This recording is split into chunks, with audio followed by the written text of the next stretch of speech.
Stamsdley. Happy Tuesday. Welcome. Hi. We're back. One Ace Boy, thank you so much for the 5 tier and gift subs. Holy moly, right off the bat. Didn't even, wow. It just came right out the gate with the good shit. Thank you so much. I really appreciate it. Thank you all so much. Listen, like, within the past few streams, and I know it's because one stream in particular, a bunch of people popped the fuck off, and it's all really appreciated. It is insane to me that within the past few streams, we've jumped up from like 350 to 400 subs all the way up to 650. Like, y'all do not know how much that helps me out. And, well, I guess you probably do know how much that helps me out because I keep fucking talking about it. But it's like, it really, like, it means so much. Thank you, thank you. That count, like, is insane. That jump up is crazy to me. So I really want to just come right out the gate and say I, like, really, really appreciate that. And Court Jockster, thank you as well. Rufka Soda, thank you, thank you, thank you. All that good stuff, thank you. We're gonna do more Stanley tonight. And Stanley found himself with so much joy in his heart that he began to bust it down sexual style. I don't know why I said that. I just felt... oh my god, One Ace Boy again with another 5 subs. And Mighty Max T, thank you, thank you. I don't know why I said... it's just like... I literally just got possessed. Was he goated with the sauce, narrator? He might be. Okay, so I officially am at the point. Lark Short, thank you for the gift sub. Oh my god, y'all, thank you. Hey, that's a hype train. Thank you, thank you. I'm officially at the point where I've decided, if I plan to stream the Stanley Parable on a certain night, I refuse to interact with the game until I've gone live and until it's on screen. Because, again, tonight, I opened the game, and it did the whole, like, enter the time thing, and I was like, oh, I guess it just, like, doesn't save your time or whatever. And then I entered the time, and it did a joke. It did a funny bit. It went, whoa, hold on. There was, like, text on screen. You enter the time a second time. And I was like, it was like, whoa, hold on. Like, most people don't do this. We just want to thank you for taking the time to enter the correct time every time you boot up the game, because most people just leave it at 12 and keep it going. And it was, like, so funny. And then it said, and I closed the game because I'm going to do this next part on stream. It said, and I don't know if this is going to make anything else happen, but then it said, just for you, like, we don't even have a time to, we don't even have a way to tell if the time you've entered is correct. So just for you, next time, we want you to enter your favorite time into the clock. So go ahead next time you boot up the game. And I'm just like, Jesus Christ. It's all, like, they just get you right when you... That's so fucking funny.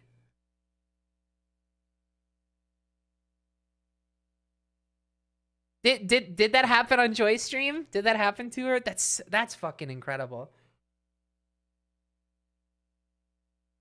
How many people just did 420? I don't know if I have a... I'm gonna actually enter my favorite time, because I think I have an idea of what it is. I think I'm gonna enter 8:25 a.m. I don't know why. That just feels right to me. I love that, like, 8 to 9 in the morning window. Absolutely adore that window of the day. So great. So cozy. Are you feeling better today, Penny? Yeah, I am. Yeah, I had Taco Bell for dinner tonight, so who knows if that'll maybe fuck me up in some other way. But yeah, it was just I run into, like, I get occasionally just, like, stomach sick pretty often. So It happens every once in a while. It's always the worst when it happens during a stream, but it's happened before. Y'all know, like I've had to turn off stream before because I've just started feeling just like insanely ill. But I've been good today. Today was actually today was a weird day for me. Not in a bad way necessarily, just weird. Pretty much ended on the status quo, but I went to bed at 1 a.m. last night, which is like a pretty normal time for me. It's actually a lot better than like the 4 to 5 a.m. that I had been going to bed at beforehand. So I went to bed at 1 a.m. and I was like, okay, cool. That's an improvement. That's an improvement. But then I don't know what happened. My body was just like, you are going to sleep for 13 hours. I was like, I didn't have any control over it. I was like, just an innocuous, okay, time to go to sleep at 1 a.m. kind of thing. I was like, oh, I can't wait to wake up at like 11 a.m. That'll be a reasonable time. Yeah, super cool. I'm gonna have a good day tomorrow. Then I woke up at 3 p.m. And it was just like, I just passed the fuck out, and I was just dead for 13 hours. And I was like, how did that happen? And you want to know the worst part is that the whole time I was having like these awful stress dreams. Like, do you ever just have like a stress dream and it's like, you're like, wow, this is like almost traumatic for me. Like, you think about it the next day and you're like, that's like one of the scariest things I've ever experienced. Good thing it was just a dream, right? I had like 3 of them in a row and then woke up at 3 p.m. I was like, what was going on with me last night? I don't know what was, I seriously don't know what, because I felt fine. Like, I mean, we ran into some minor issues with the internet last night, but that's like the only thing that went wrong that I could think of. It was actually really chill. So I went to bed feeling okay, and then I get up at 3 p.m. with just like these series of like awful stress dreams. One of them was like, oh my God, it was the worst. One of them was, it was like a stress dream where I can't even describe. It was like I was supposed to I was rescuing this little this little girl or something. Like, we were like getting this like little girl out of a dangerous situation, and then I was supposed to take her somewhere important, and then like at the same time, my I was trying to use my GPS, but the GPS was like fucking busted, and so I was like, what is going on? I was like, why? Like, I need to get to this place. And so I would like put in the address, and then the little like the line that's like supposed to show you where you're supposed to go would like just fucking warp to like all different directions. And when I would start driving towards a certain point, suddenly the point would change to somewhere else. And I would go, wait, it's not over here. What's going on? And then eventually it got to a point where I was there. I just suddenly was in the car, like, alone. I was just alone in my car trying to find my way. Like, I guess the context of the dream changed, that like it was me trying to find my way back to my house. And so I was just like, I was just driving in this area that I didn't fucking know. And like the GPS kept changing. And then I entered this disaster world. Like I drove into an area, and I was looking around, and it was like a Las Vegas, but if Las Vegas was like this fucked up like funhouse mirror, like all the buildings were like warped and neon, and they were just like it was almost like they would like rise up and then like arch over the road, and like kind of and it was like pitch black in the sky, and it was just like the most terrifying place. And I was just like, whoa, I was like, where am I? And then I looked at the map, and it said I was like in Tennessee. And I'm like, that's not where I'm supposed to be. And it was just, it was awful. I don't think I've had a dream that stressful in a while. And then I had like another one after, and I can't even remember what that one was. I just remember it was just one after the other, and then I woke up at 3 p.m. and I was like, fuck. It's like, that was one of the worst nights I've had in a while, like sleep-wise. But then the day itself was interesting because Joy and I had run into an issue before where we were gonna like there's like a package room in our apartment complex that like we have to drive to because it's far away enough that a walk is like a little bit too out of the way. Like we can walk there, but especially if we're coming back with like big packages and stuff, it's really not efficient. So we usually drive around and just, stop there and then drive back. But one night we were gonna go up and grab some packages, but then like my fucking key fob wouldn't unlock the car, and my brain doesn't work, so I didn't realize that the key fob actually has like a key on it, like a manual key.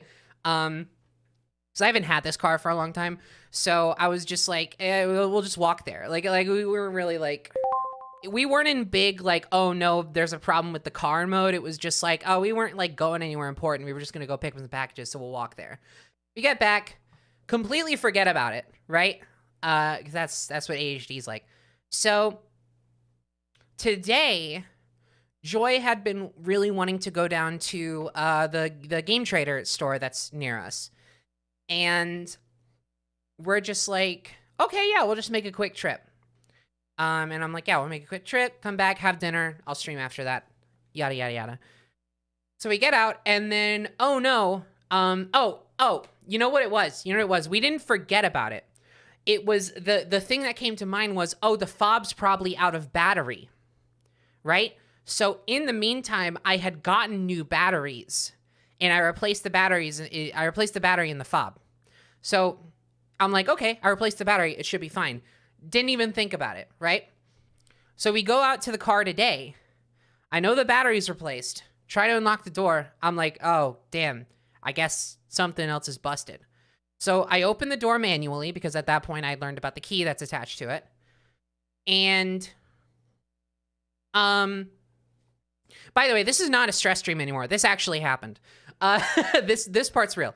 I open the door, and I'm just like, okay, we'll boot up the car. We'll just go, we'll make a quick trip, and then we'll figure out this weird fob thing later. And the car doesn't start, so we're like, fuck, the battery's dead.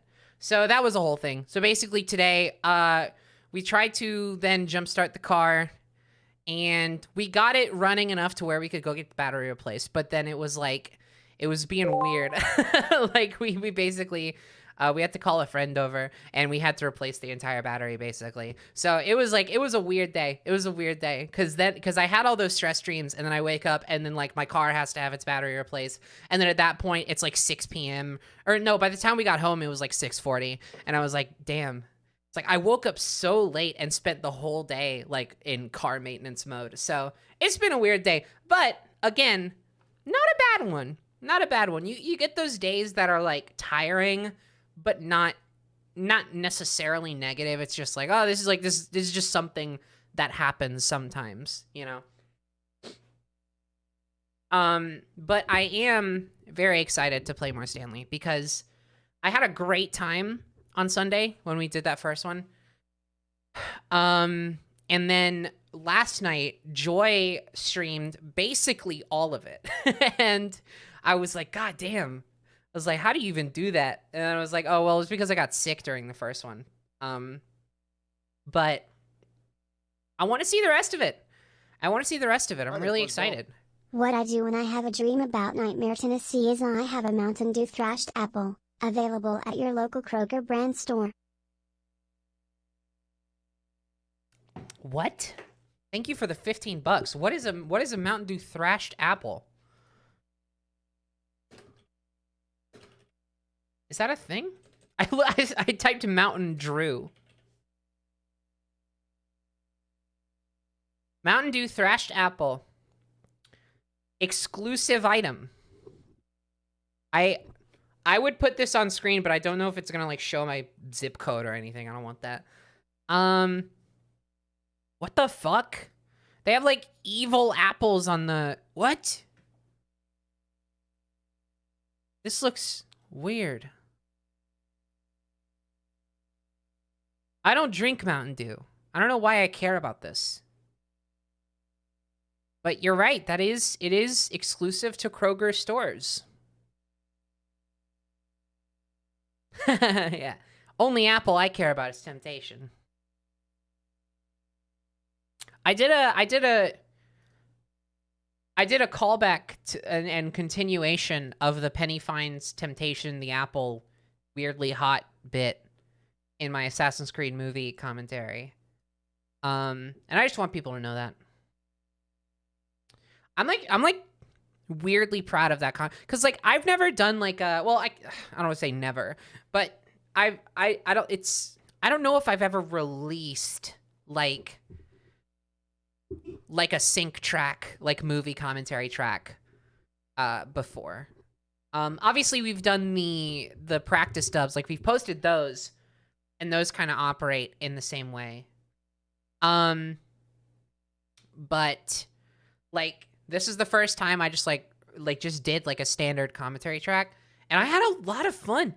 It was like actually really fun, which is crazy because the movie was such dog shit. I want to watch it, but I don't want to track down a copy of AC Movie. Yeah, I mean, you can rent it on Prime Video for like $2, $2 or $3. It's like really cheap because it's like a shit movie that no one like cares about anymore.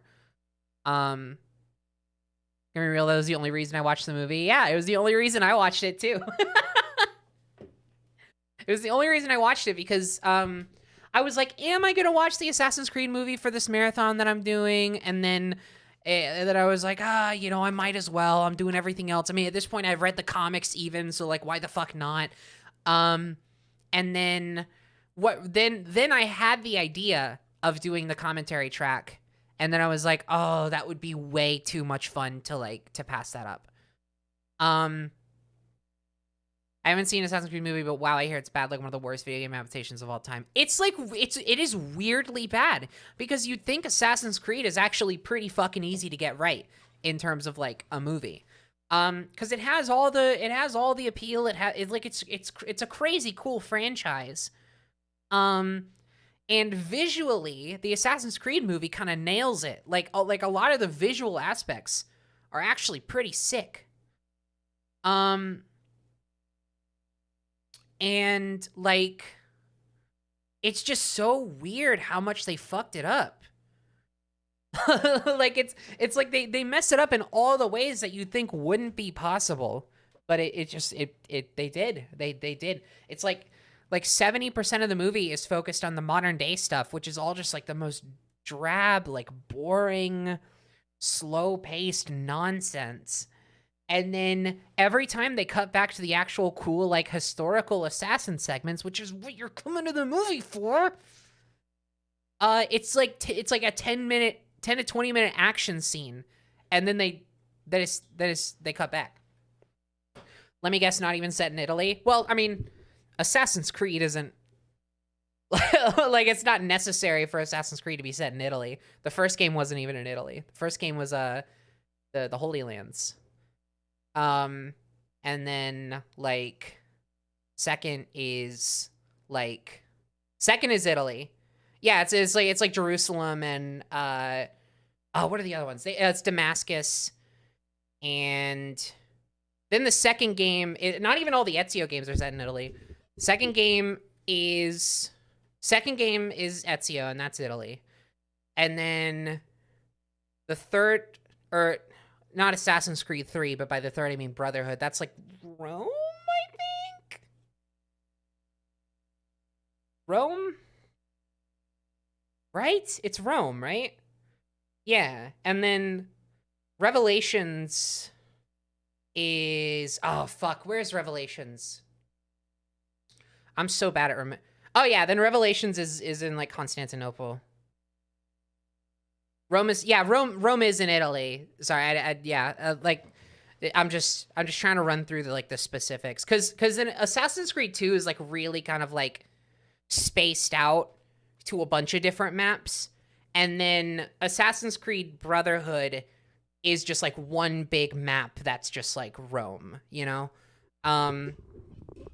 Which is why I specified that Assassin's Creed 2 is in Italy and then Brotherhood is in Rome.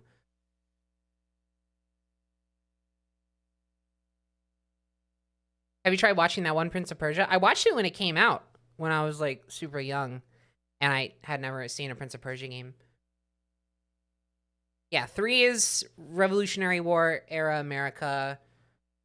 4 is 4 is like the Caribbean islands, all that. Yeah, and then they keep going. I'm not gonna sit here and run through every single setting in every single Assassin's Creed game.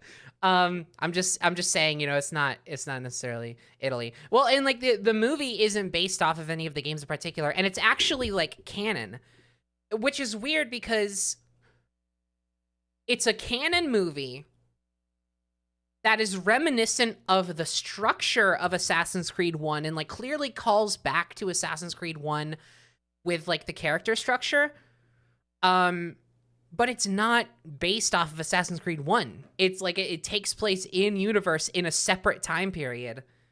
It's fucking weird. But it's really bad.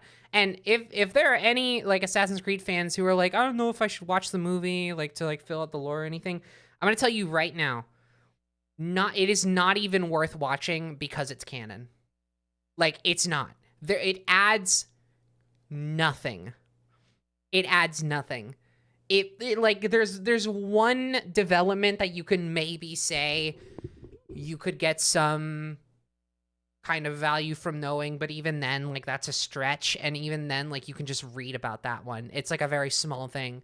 The rest of the movie is just garbage that adds nothing at all to the series, and it's not worth watching. It's not worth watching for anybody except if you're gonna watch my commentary track. Maybe watch it if you're gonna listen to my commentary track with it, because it's good. I liked making it. I listened back to some of it and I was like, hey, you know what? This is not bad. The commentary track is on Snapcube too. It's the most recent video because I've done a really bad job keeping up with archives recently, and I apologize for that.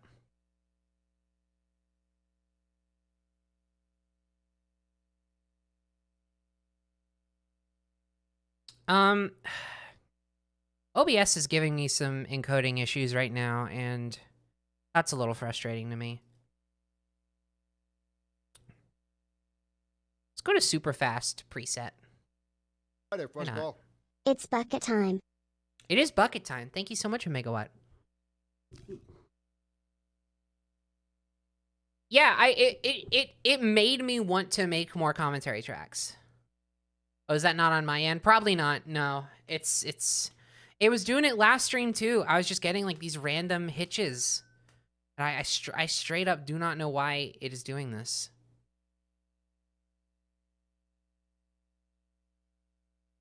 But yeah, doing that Assassin's Creed commentary made me really want to do more like movie commentaries. I mean, that's something I've wanted to do anyway in some form or another. Do commentary for Better Call Saul episodes. I would not have anything to add to Better Call Saul commentary that you could not get better said anywhere else. I would say if you want some like fucking great like Better Call Saul analysis, go watch Logical on YouTube. Go watch his they're called Basement Breakdowns. He did some of season 4 and he did all of season 5. And he says he's going to do more for season 6. They are so good. They literally like they just bring like an insane amount of like analytical insight to the episodes. They're so good. So good. I don't have any movies in mind, no. This is literally like, this is not something I'm like actively in production on. I'm just saying like, the fact that the Assassin's Creed one was so good made me think like, yeah, I could do more of this.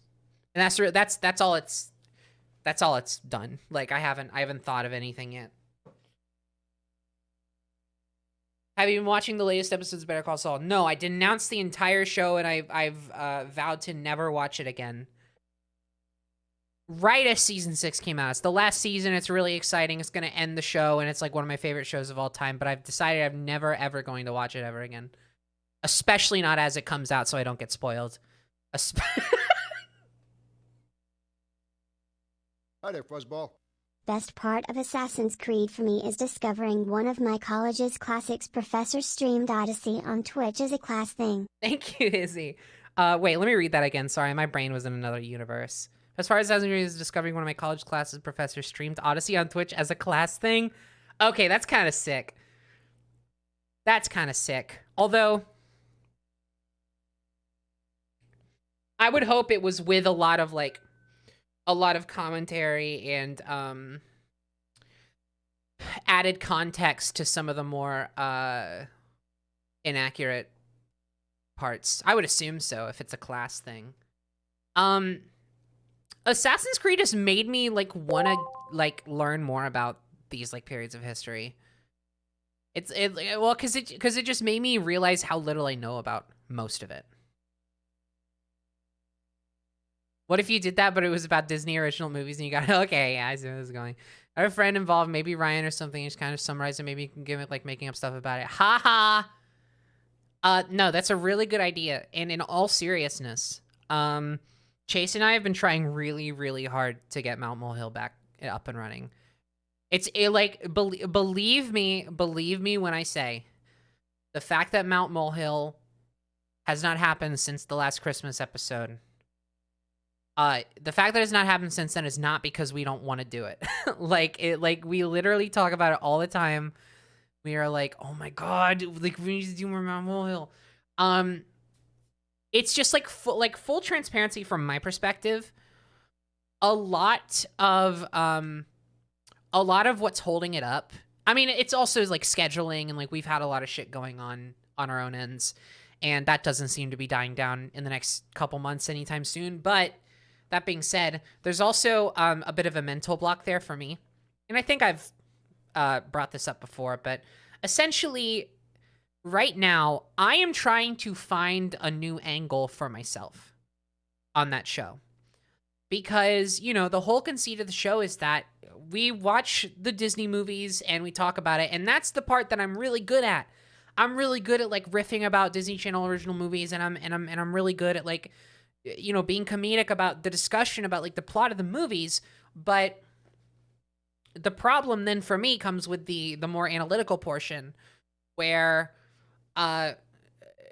Chase, and of course he also a lot of the time works with Jackson on his end of the thing. He's very fucking good at coming up with these crazy connections and stuff, and they're all in a sort of a realm of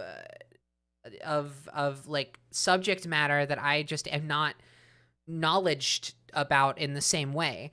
Knowledge, is that word? I don't know. But essentially, that first episode, I kind of came in swinging, but ever since then, I was afraid that this was the case, and it kind of, the more we try, the more, to me, it feels like it, was more of a fluke, because I feel like a lot of the stuff that I pointed out could be applied to a lot of the different movies. But essentially, but essentially all that to say, the whole conspiratorial thing is not really my strong suit. And so for a long time, I've been trying to think what could a new angle I could bring to the show be, because I did good with that first episode, but then the 2 episodes after that, you could tell the Brink episode, I was really stretching for shit. I watched the movie 3 or 4 times trying to figure out anything at all to latch onto, and I just couldn't do it. And then the Christmas episode, I didn't even have anything. The Christmas episode, I came in and we were literally yeah, this is going to be a Chase theory only episode. Just because I didn't have the time, nor honestly the capability of coming up with anything for that fucking movie. So, it turned out the more we did it, the more it turned out to be like a weak point in my role on the show. Yeah, I've talked to Chase about it. Like I said, this has been something we've been talking about. So like, again, I'm really good at the first part. I'm really good at being funny about the Disney movie. But since the gimmick of the show is that there needs to be this like other aspect that's like in some way, like the tagline of the show is like making something out of nothing, you know? The whole point is that like if it were just a Disney Channel show, that's one thing, but that's not how we've sold the show. And so going back just to a Disney Channel discussion show from this cool thing that people thought was so cool and so fun to listen to, like, it'd be kind of lame. I know people right now, like, y'all are telling me, I'll be fine with that. Like, I get that, and I appreciate that. I know people really enjoy the summary parts. But from a creative perspective, I think coming back to the, anyway, maybe having a weekly guest could help give the show another leg. I know, but but that would kind of suck for me. Not having guests, but I mean, like having to have someone else on just so that there's another theory because I can't do it. Like that doesn't feel good. Like that's kind of shitty. At least for me, like that doesn't feel good. So like, you know, that's not me saying no guests, by the way. It's just like, do you know what I mean when I say that? Like, also thank you, Dark Web. Yeah, thank you for the 10 gift subs. I appreciate it. It's not that I don't want to share the spotlight. It's just like, you know, it's like, oh, we're gonna talk about this Disney movie, and then Chase comes in, and like always, he has like this cool thing, and then, okay, and now here's someone else to do the thing that Penny was supposed to do. Like that kind of even the idea of it kind of makes me feel a little dumb, and it's not. I don't know. It's not. It's weird. So essentially, part of the reason why Mount Mulhill has not been like fully kicked back into gear is because I am trying to think of something else I can add to the show. And it's something that Chase and I have talked about. Don't worry. Like, this isn't something I'm just stewing in. Like, we've talked about it. We're still talking about it. And I'm still trying to think. And I'll have the occasional idea, but nothing has been like oh, that's the one, you know? So, yeah, that's why it hasn't come back yet, is just that and then scheduling issues. Every time we're like, okay, let's try to watch this movie this week. You know, we'll come back next week, and then it's like, did you do it? No. Did you do it? No. like we straight up, like, it's just so hard, like, to, especially since it's been gone for so long, it's so hard to, like, work it back into everything else we're doing. What, Penny, sorry to interrupt, but what is Lego Better Call Saul? I want you to give me 2 guesses as to what you think it is. Because it's probably pretty self-explanatory.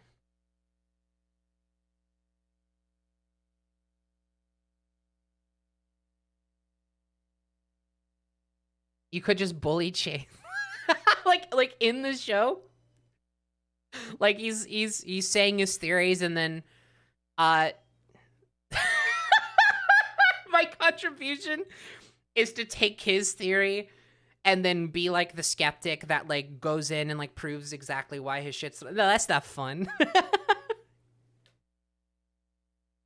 That's a horrible dynamic. Oh my god, what an awful toxic show that would be. Are you kidding me?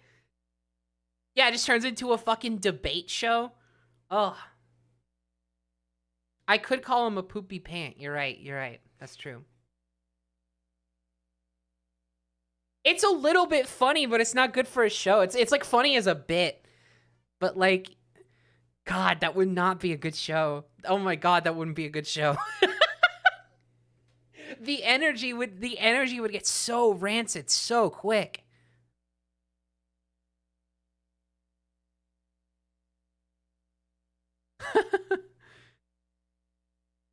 Yeah, it's a show where Chase comes up with unique ideas and you go, you idiot. Yeah. It's like the least constructive version of that show that it could turn into. Like it becomes this like show full of like creativity and comedy and like wonder and like new perspectives. The stream was a lot of wandering around and looking at Roman architecture, the class bit. Also, she got mauled by a lynx, so that was funny. That is really funny. Thank you for the context. I appreciate that. That's very, very funny. Deconstructive criticism. Oh my god, you're right. You're right. Oh my god. Okay. Why is my fucking... Oh my god. My watch. It keeps dinging when people donate. Donate for a watch ding, everybody. What are you drinking, Penny? I'm drinking water and some tea with stevia in it that Joy made for me. It's peppermint tea.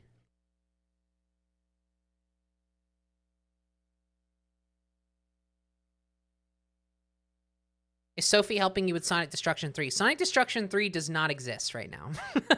In no way or form does Sonic Destruction 3 exist right now. It will someday. It doesn't right now. I haven't even started writing it.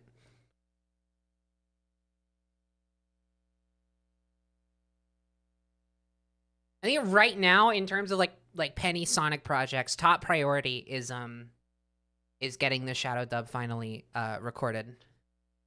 We are at a point where I have finally decided the cast. Like it's casted now. It's casted. The footage is all edited together. Sophie is likely going to be helping me with the sound design edit, and then we just got to schedule a recording. Which I'm trying to... I shouldn't say this because it's going to be a thing where it's like people then expect this as like a release date or like a... But essentially, Joy and I are going to be moving like near end of June kind of area. So there's not going to be a lot of space in that period of time to like do stuff. And so I'm trying to get it recorded before May because I'd like to release it in June. But... Please, please, please do not take this as like a confirmed release date. Because there's literally so much stuff going on. It's literally just like... I'm at the point where I'm trying not to talk much about it just until it's done and until we like can put it out. Because like it's been such a long time. It's been like 2 years since we said it was going to be the next one. And it is still going to be the next one. But it's just, oh my god, life happens. Life happens fast. It comes at you quick. Yeah, it's coming out June 33. Whoa.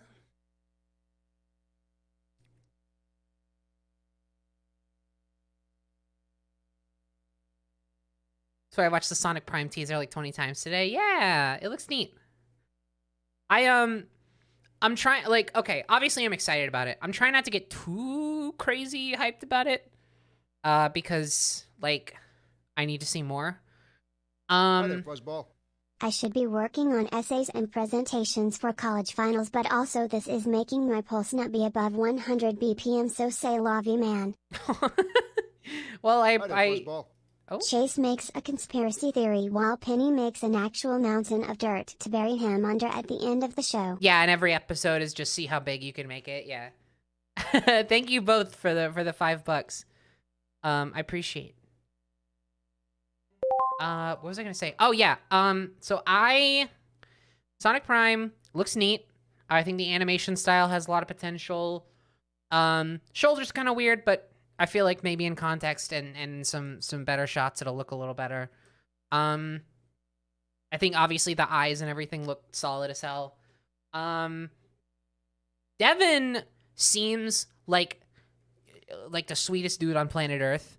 If you watched his video, Devin Mack, who is playing Sonic in Sonic Prime, I watched his video. I retweeted it because it's just so nice. He just seems like such a cool dude. So I'm rooting for him. I want to see more of what he's got. It was weird because nobody knew who was going to be casted. So I woke up this morning again. I woke up at 3 p.m. I just had 3 stress dreams in a row, and like my brain was in another universe. And so I pulled up the clip, and I was like, "Whoa, that's not Roger." But then, you know, after watching it a few times, it's like, yeah, okay, I can see it. So I definitely want to see more of him. And then, of course, I saw that Ashley Ball was casted. assuming as Tails. That's a big assumption. We don't actually know. But I wouldn't be surprised if Ashley Ball was Tails. But the fact that Ashley Ball's in it at all makes me want to jump out of my seat and scream, in a good way, because I love Ashley Ball. Ashley Ball is a big, like, I don't know. She just has a great voice. And I said this on Twitter. She's like one of my favorite, like, voiceover artists and musicians, like, working today. Like, I love her in My Little Pony, obviously. Everyone does. Hey Ocean is, like, one of my favorite bands, and their album is one of my favorite albums of all time. And I just love her voice. It's just so good. Like everything she touches is just gold. It's awesome. So, yeah. Pretty sick stuff. I'm hoping it's good. I'm hoping it's good. I'm still really liking the, like, initial, like, plot blurb about the show that they've released. I think like a year or two ago at this point, where it was talking about how it's a story of, like, redemption and self-discovery, and I'm like, what? It's like in a Sonic no way. In a Sonic the Hedgehog, come on, no, what? Character?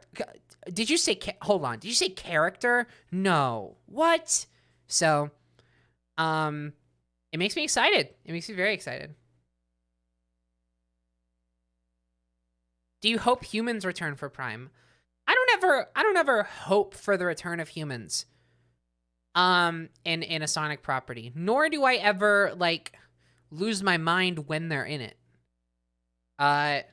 like, negatively. I think like, humans being in Sonic is such a staple part of the franchise now. Like, why would I be upset if there's humans in a thing? It just really comes down to the execution. Because, like, you have things like Sonic Adventure and Sonic Unleashed, where the humans are, like, yeah, it's kind of weird, but, like, they also kind of make sense in that version of the world. And it's got kind of, like, this grit to it that makes them fit a little more. And then in Sonic Unleashed, of course, they're Pixar-esque, you know, so they're a little bit more heightened reality, and they work in the universe a lot more. And then you have stuff like, yeah, like Sonic 06, and then like the movies, which personally, you know, I've mentioned before, I'm not a big fan of the human presence in the movies entirely. I mean, they do it better in the second movie, but I think in the first movie in particular, it's like Sonic comes to the real world, and that's the kind of thing where it's like, I don't necessarily like that version of humans, where it's like, it's the animated character in the live action real world thing that, like, the Smurfs and Alvin and the Chipmunks did. Well, Alvin and the Chipmunks didn't necessarily do that, but in style they did it, if you know what I mean. Yeah, but then they also did that in Sonic X, and granted, I haven't watched Sonic X, but, you know, that's a pretty classic, generally well-regarded Sonic property. Is Sonic X, like, do people like Sonic X? Ooh, I can answer this. Yeah. Everyone hates the child. The human child is everyone's favorite part of the show, to my knowledge. And I don't think that many people know the Sonic X show well, but also the original Japanese dub version of it had a lot more emotion, writing, and impactful. Most of it was cut out by.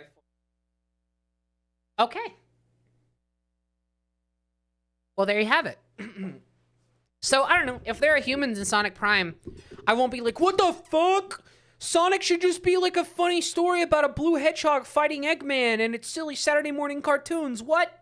Like, I'm not that person. I like it when Sonic has, like, a story, you know? I mean, I grew up in the quote, Dark Ages, so that's what I know. Like, that's my nostalgia, is, like, Sonic Unleashed, Shadow the Hedgehog, Sonic and the Secret Rings, all that shit, even though I've never played Secret Rings. But my friends played it. And I watched it, and I was like, ooh.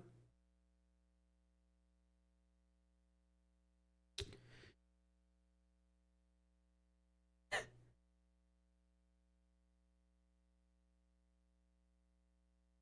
think Sonic X worked better because the world was heavily based on the world of the adventure games. Yeah, like, if you read, like, the show description is, like, they enter the real world, or, like, they go to Earth. But then you watch the show and it's like, this just feels like Sonic. Like this just feels like a Sonic anime, which is what it is. So I don't know. Maybe that's just the nostalgia bias though. I definitely over time have had to more and more come to terms with the fact that a large portion, not a majority of this, but a large portion of the way I feel when things to me feel like Sonic come down to like it comes down to like what I recognize Sonic as when I grew up. Oh my god, that I feel like I've really I just Frankenstein that sentence together. When you grew up with Sonic, I think heavily influences what feels like authentic Sonic to you.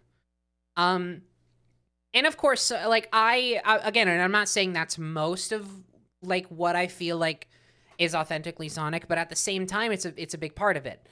I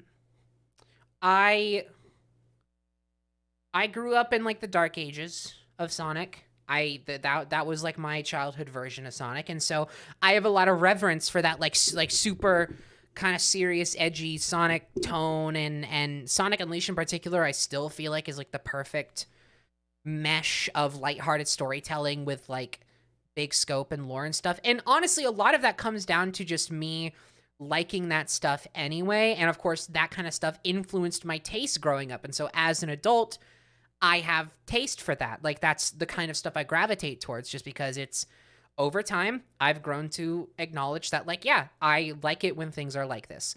But also, you know, as I grow up, I experience more Sonic stuff of the past, and I get to see the sort of different facets of the franchise, and you also kind of get to see threads of, like, commonality between all these different projects. And so I think I have a pretty decent sense of like the core pillars of Sonic as a property. But at the same time, I can't, like, over time I've had to really come to terms with the fact that I can't really ignore the fact that, like, yeah, I like some of that early like Dark Ages Sonic stuff is some of the first stuff I was introduced to, and it's what got me into Sonic in the first place. So of course I'm gonna like prefer that stuff. Are you more of a Sonic fan than a Mario one? Absolutely, yeah. Mario's good, but like Sonic was like definitive for me.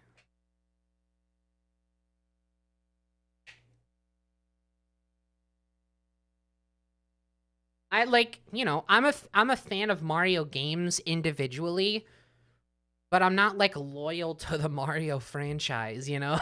Like whatever. Like he's just a funny little guy that does a good game every so often, then every so often doesn't.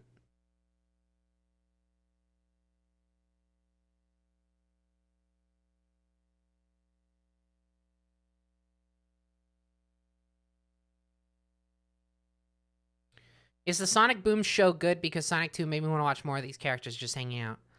I think you'll find different answers about that from different people. I think a large majority of like the Twitter crowd is like, oh yeah, Sonic Boom is amazing. Cause it's so clippable, you know? Sonic Boom is like, if you want to watch a show that is like really good for like Twitter clips, that sort of exists in like that amazing world of Gumball. They put some of the characters that they have in the current Sonic comics into the new show. A lot of them go so hard, as well as having great characters that are well deserved of the recognition. It's just a shame because that's unlikely to happen. Well, you never know. Yeah, but like Sonic Boom and Amazing World of Gumball kind of exist within the same sphere, like social media wise. Then again, honestly, I've seen more of Gumball than I have of Sonic Boom, and I kind of, from what I've seen of both of them, like I feel like Gumball is actually like a good show, and then Sonic, personally, okay, I'm just gonna, like, being honest, personally, Sonic Boom is really not my thing.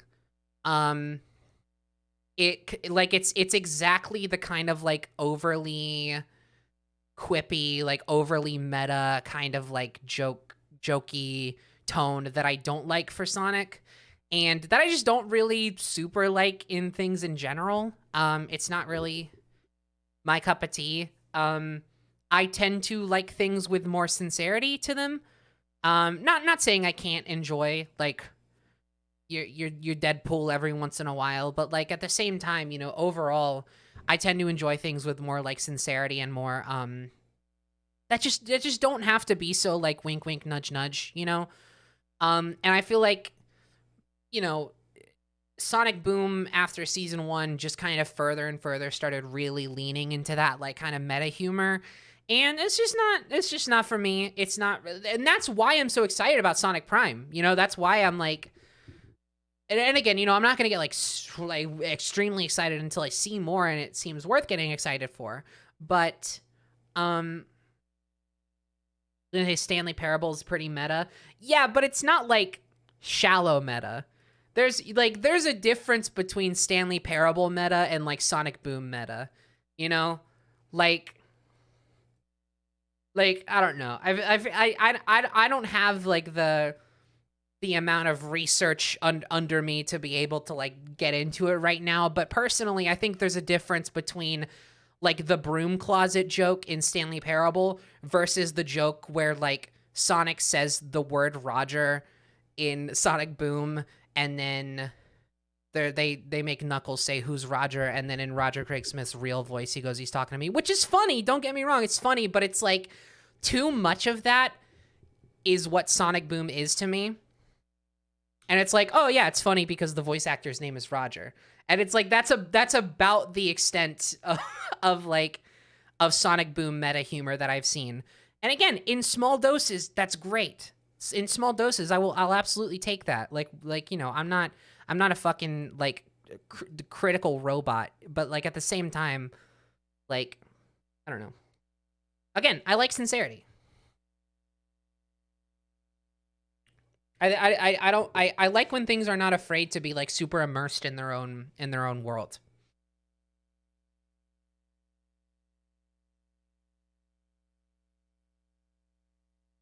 Have you seen any of the older Sonic shows like Saturday or Underground? Not really, actually. Not really. I've thought to at some point, but it's just it's just, you know, it's never been my, again, it's not my era of Sonic. But at the same time, I feel like I should at some point. Just for the hell of it, you know, just say I did. Just get some more Sonic cred under my belt. Okay, I'm done talking about Sonic. I want to talk about Stanley.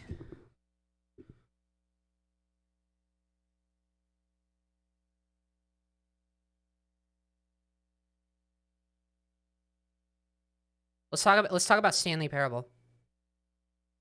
Let's do it. I want to see if they'll do a third clock joke. Because they did the one off screen that I told you about. Now I'm going to enter my favorite time. I'm going to see if they say anything about it. Please enter the current time.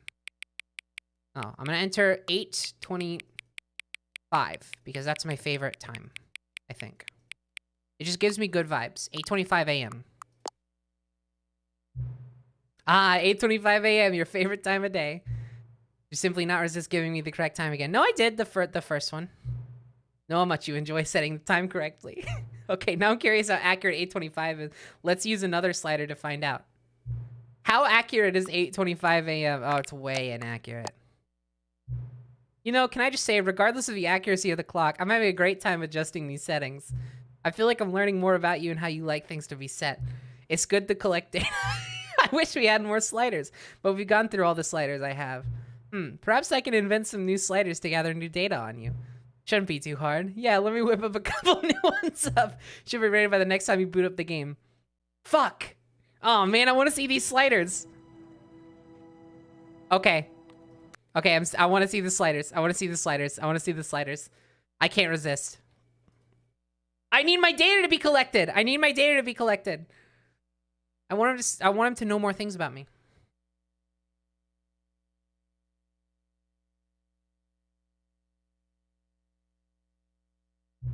Please adjust the slider until the computer is barely visible. Okay. Boop.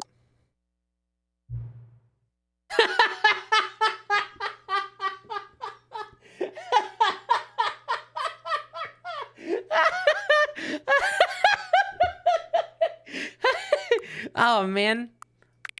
Well. Yes. So the number 5 becomes the number 9. I'm gonna do this. I'm gonna be honest. I gotta be honest about this. I have to play this very straight, you know. Please adjust the slider until you stop adjusting the slider. Which of the 2 made-up words below is most appealing to you? Occuboinkle or scrumptious? Definitely occuboinkle. 100%. That is so fun to say.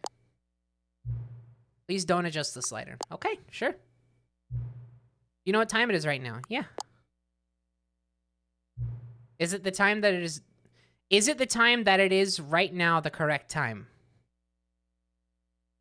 Yes? What is time anyway? No. Is there anything about yourself that you haven't told me? Yeah. Yeah, plenty of things. No. Will you come back to visit me? Yeah, sure.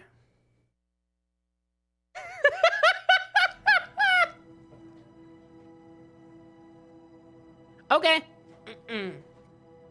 Well, we've promised.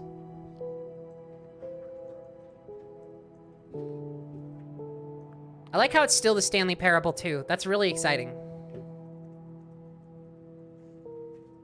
So yeah, so last time we left off, if you're not aware, if you haven't watched back the archive, last time we left off, we saw the new games that they added to the just like full, like, oh, if you don't like this game, then I'll find you some other games ending where you just deny everything he says, basically. Then we did the first new content ending with the skip button. And then we did the Stanley Parable 2 showcase ending. And now we're officially in the Stanley Parable 2. Beth the Bard, thank you so much for the 1,000 bits. Thank you, thank you. Always great catching your streams. Your content's been really helping me out right now, so thanks for everything. Well, hey, thank you for the support. I really appreciate that. But yeah, so essentially we just got to the point where the game turned into Stanley Parable 2, and then like all the balloons and stuff are added to the game. But I have not like really left the office or like done anything past that point. That's when we ended stream. So let's see what else happens. I'm pretty stoked. This is the story of a man. Okay, so we already watched this. And saw that. Yeah, the balloons are still everywhere. That's good. It keeps our progress there. I'm really excited to see where the jump circle is. What could it mean? Stanley decided to go to the meeting room. Perhaps he had simply missed a memo. Perhaps. Okay. No matter how hard Stanley looked, he couldn't find a trace of his co-workers. So right off the bat, I want to do this fun ending. Oh.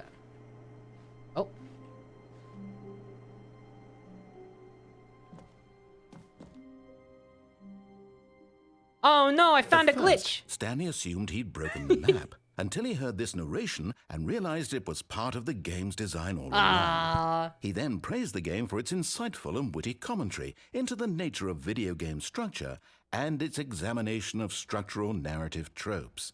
So, now that you're here, what do you think? Isn't this a fun and unique place to be? Yeah. Why don't we take a minute just to drink it all in? Okay, sure.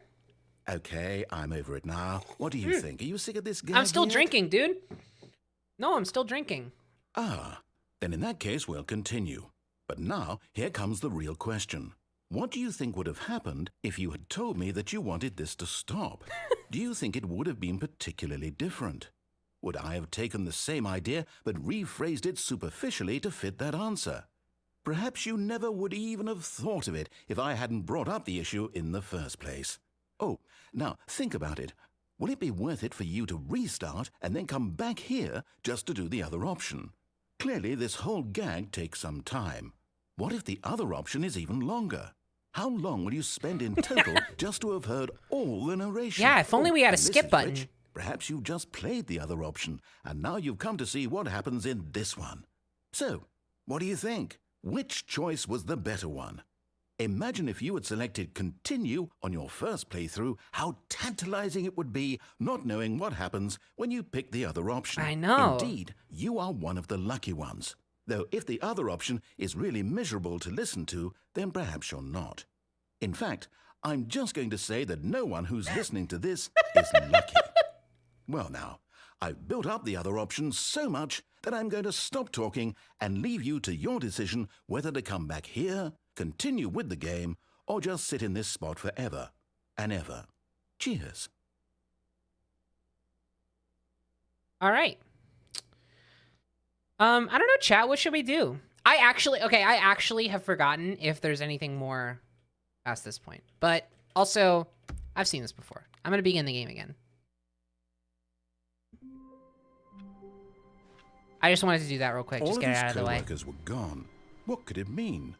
Stanley decided to go to the meeting room. Perhaps he had simply missed a memo. Perhaps. Forget if there's... Oh. I don't remember. I don't think there's anything for, like, turning off all the... Or, like, interacting with all the computers.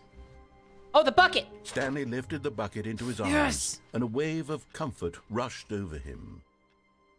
I'm so comforted. Why? Oh my god, y'all. It took... What?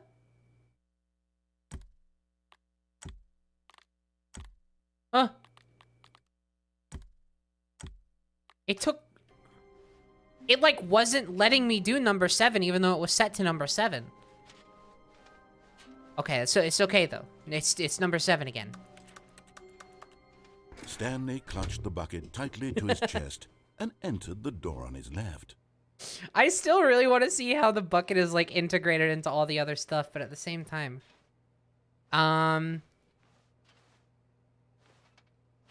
This was not the correct way to the meeting room, but Stanley had felt the bucket calling to him, telling him that the employee lounge was simply the place to be. Oh my god, it changes the entire commentary to be about the bucket. And here it was. Had the bucket turned out to be correct? Was this better than the meeting room? Yes, Stanley thought to himself. Yes, perhaps it truly was. This is crazy. How insightful the bucket turned out to be. This bucket and I are best friends, just so you know. No, never mind. The bucket was wrong. Stanley took the door on his left to go back to the meeting room.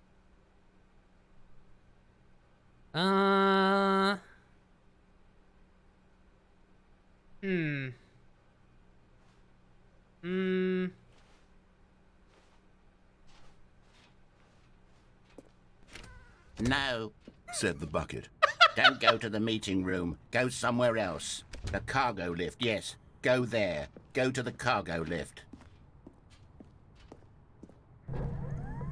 Good, said the bucket. now ride the lift all the way to the top. There's something up there I need you to do. Okay. Stanley did not question why or how this bucket was speaking to him. Okay, well, I mean, yeah, It if the should have bucket was... alarmed him, of course, because buckets can't talk. But They- Stanley chose not to think about this obvious fact. He was firmly convinced that the bucket had spoken to him, and he unthinkingly did whatever the bucket asked. Yeah, that's true. Yeah, the bucket, I definitely want to listen to the bucket if it's telling me to go up here, so... In here. Said the bucket. Go into this dark room over here. Stanley once again obeyed blindly. This one? Okay. Now pick up the phone. Said the bucket. Pick up the phone, and it will take us back home, where we can go about life together. Oh, well, the bucket told me to do it. This is the sad story of a man named Stanley and his bucket. Once upon a time, I gave Stanley a bucket because I thought he was lonely and could use a friend. And then, very distressingly, he began to believe the bucket could speak to him. What?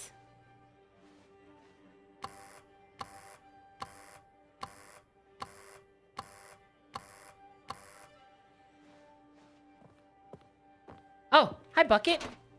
Hello, Hello, Stanley, it's me, your bucket. Press B to take me to work with you. Wow. The Stanley Parable Reassurance Bucket was merely meant to provide the comforting Sharing some chill vibes from one Saint Motel fan to another. I still remember first seeing them at a lobster festival almost a decade ago. Thank you. of companionship. It doesn't literally talk and give you orders. But it said stuff to me. Whatever Stanley is hearing the bucket say to him is just in his head. No, it's talking to me. Did you not see it come up on screen? I know more than you. I can read.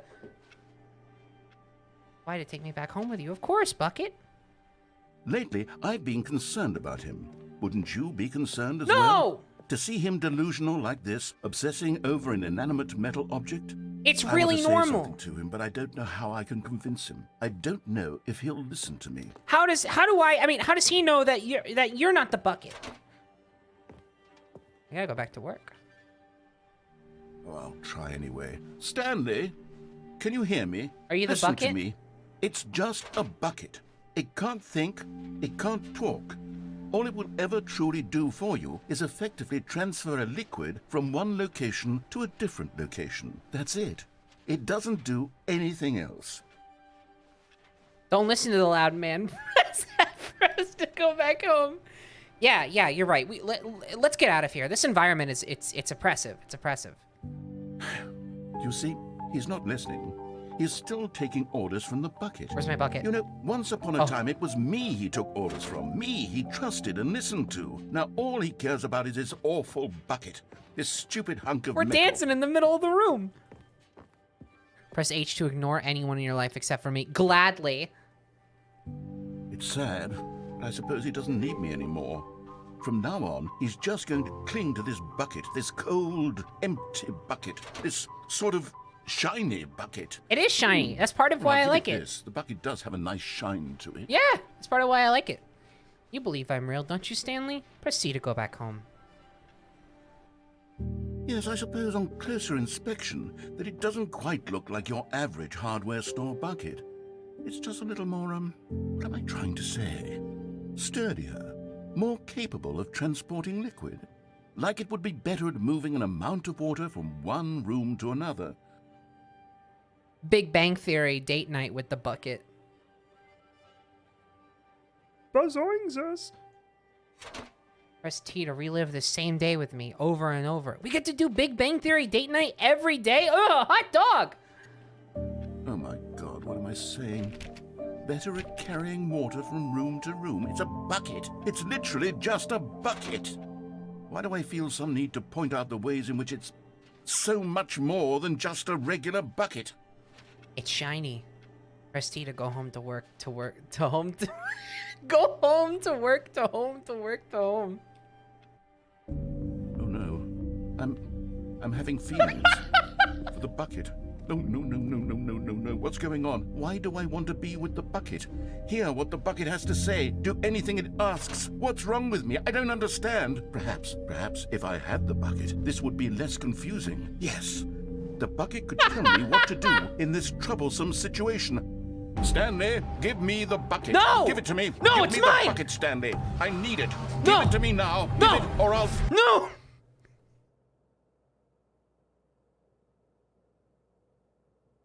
Go back to work, Stanley.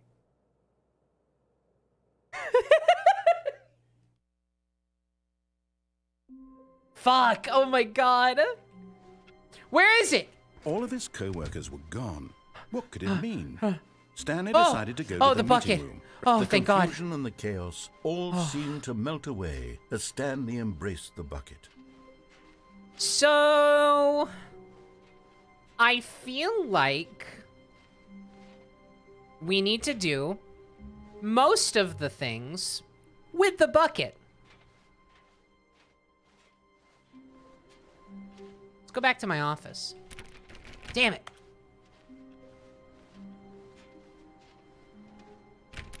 Oh, please. Are you really just doing this for the achievement? Click a door 5 times. Is that all that you think an achievement is worth? No. I can't just give these merits away for such little effort. A measly 5 clicks. Now, suppose you were to click the door 20 times. I would say that's the kind of effort that warrants recognition. What about if I had my bucket with me? Okay, fine. I have to say, I'm still not feeling the satisfaction of witnessing true effort for a noble It doesn't seem to cause. change with the bucket. Perhaps 50 clicks will do it. Yes. But I almost still certainly kind of want to do this 50 anyway. clicks. Let's do this one, yeah.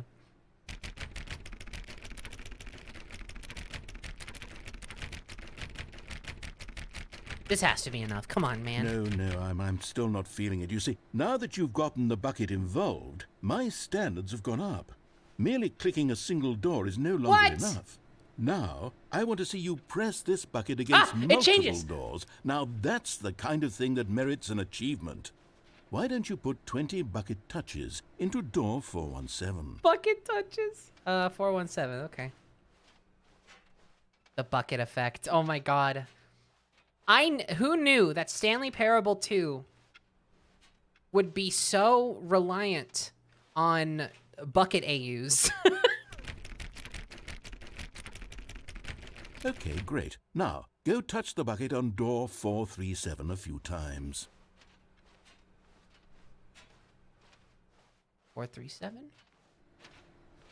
Shit. Oh.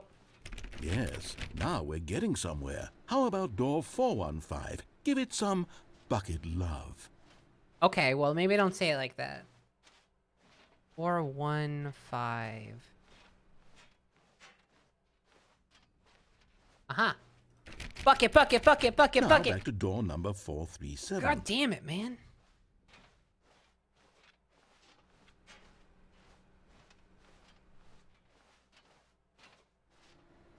You know, I think the copy machine needs some attention. Why don't you rub the bucket on it a bit? Okay. All right, back to room 417. I'm really feeling it now. I think we're getting somewhere.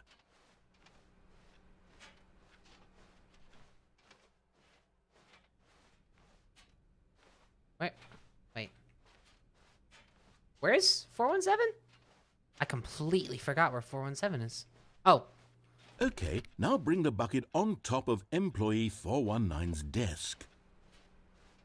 Yes, yeah. This is great. Now the bucket knows exactly what it's like to be employee 419. Yeah. Now, let's introduce how does it feel, door bucket? 416. I wish I knew what it felt like to be employee 419. He has dental insurance. Bucket, if you don't use your dental insurance, can I have it?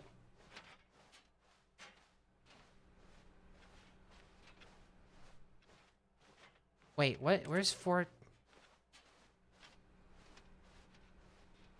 It say 416? What?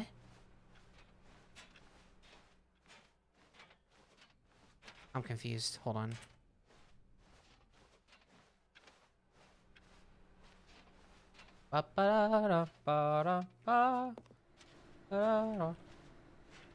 Okay, 416 is not in here.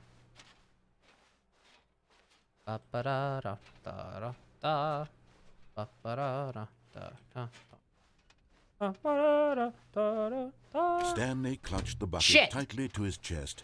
And okay, well, we ruined it.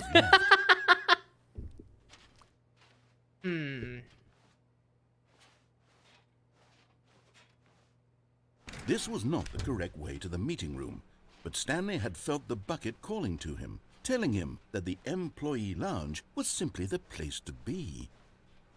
And here it was. Had the bucket No, this is no, it's not a bit, y'all. I didn't see the door I had to walk into. The bucket was wrong.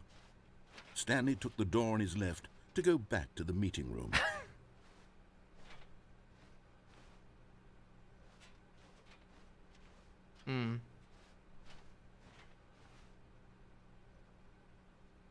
Okay. Well, and so the two of them detoured through the maintenance section and walked straight ahead. I mean, if you want me to restart and go back, I'll do it. I'm just saying. I don't know. Hold on. I'm all thrown off now. Hold on. Let me. We'll just do it again. All of his co-workers were gone. What could it mean? Stanley decided to go to the meeting room. Perhaps he had simply missed. Warmth spread through Stanley's arms. With the bucket in his arms again, he was home.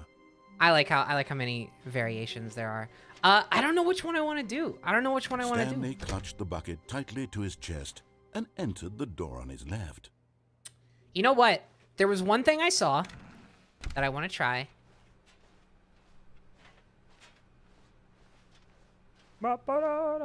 Still no one was here. Stanley needed the bucket's warmth and comfort now more than ever. Perhaps his boss's office was where he'd find answers. Oh my god, wait. This wasn't what I was thinking of, but... Oh, Stanley, can you feel it? The broom closet. It wants the bucket. No! You can feel that, can't you? The aura of jealousy? It's as clear as day. This broom closet believes it deserves the bucket. I can really feel it now.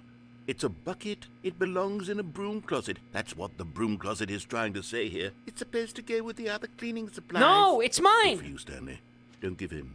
Don't hand yes, over the bucket. I'm gonna hold on to it. I know how hard it must be, given the pressure that the broom closet is putting on your shoulders right now, but you have to be strong.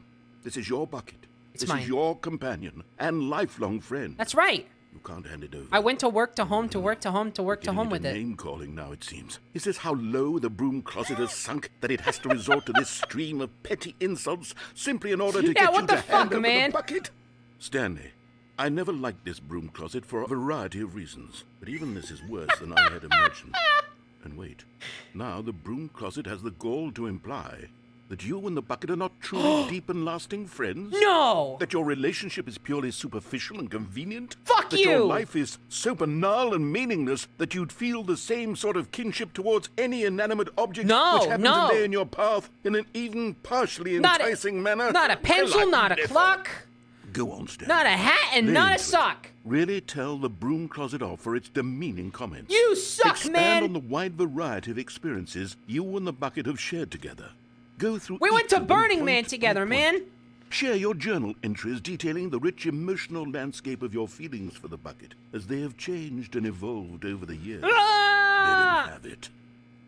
Oh, now? Oh, sorry, I kind of expended. I mean, we saw the Sonic the Hedgehog 2 movie together. This bucket and I, okay, I've got you something which right as I start to get into it. Once and for all. Yeah. Here we go. Thank you. Now it's settled. Easy. No more debate. No more discussion. That's right. Take a hike, broom closet. Fuck off, man. Philosophical diatribes about the nature of cleaning supplies. And no one wants to hear it. It's pretentious garbage. Broom closets in the natural order of things. Now this is mine, for sure. All right, I've got a second sticker back here, and I'm going to slap it on as well because I think it's appropriate. You see? I feel that it works because the sticker is also a bucket. No, that's pretty good. I think I see what you mean. That way, if you're ever unsure whether the thing you're holding is a bucket or not, that's right. You can look down at this sticker and say to yourself, "Ah, it's a bucket." There really is a wide variety of applications for this sticker. Yeah, identity is like a sort of very malleable, like ever-flowing river. But the important thing is that we sort of have a core of who we are. I could take the name calling and the dismissal of your kinship with the bucket, but now the broom closet is just giving us the silent treatment. I mean, I don't even want to... I'm sick of the pettiness on display. I know. You can stay here all you like, but I've had it with this impetulant room of cleaning supplies. Easily the most childish such room I've ever been in. I'll see you outside, and we can get on with the story about you and your bucket. Yeah, man, go do what you gotta do. I mean, I'm gonna stay here just because, like, I don't know. I'm kind of glad I'm getting the silent treatment. I don't even want to talk to this fucking broom closet, but, like, I don't know. Whatever. Fuck this guy, you know? You know, I try to be so nice. I came to say hi. I came to say hi to the broom closet, and immediately he's just like, oh, the bucket again. And I'm like, what did I do? What did I do to you that you hate me for who I love? It's pretty fucking crazy that we're still dealing with this in 2022 of all years. I just have my bucket, and for some reason, people still have problems with that. And I deal with harassment about it all the time. But it's just, you know, I'm just trying not to be pressed about it. Whatever, you know?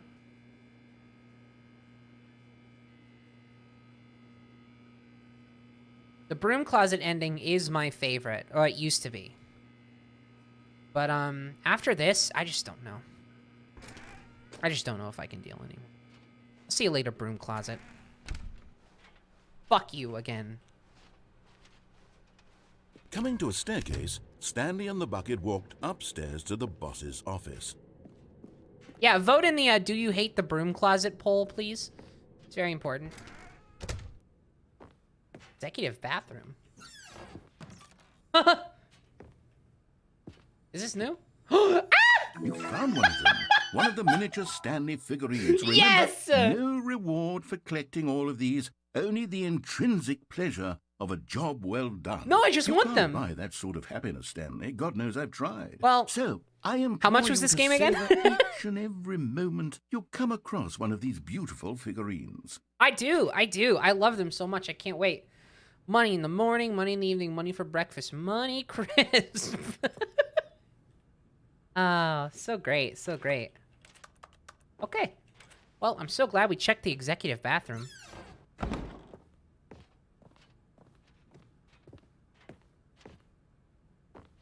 Is there more? Holy shit, there's more!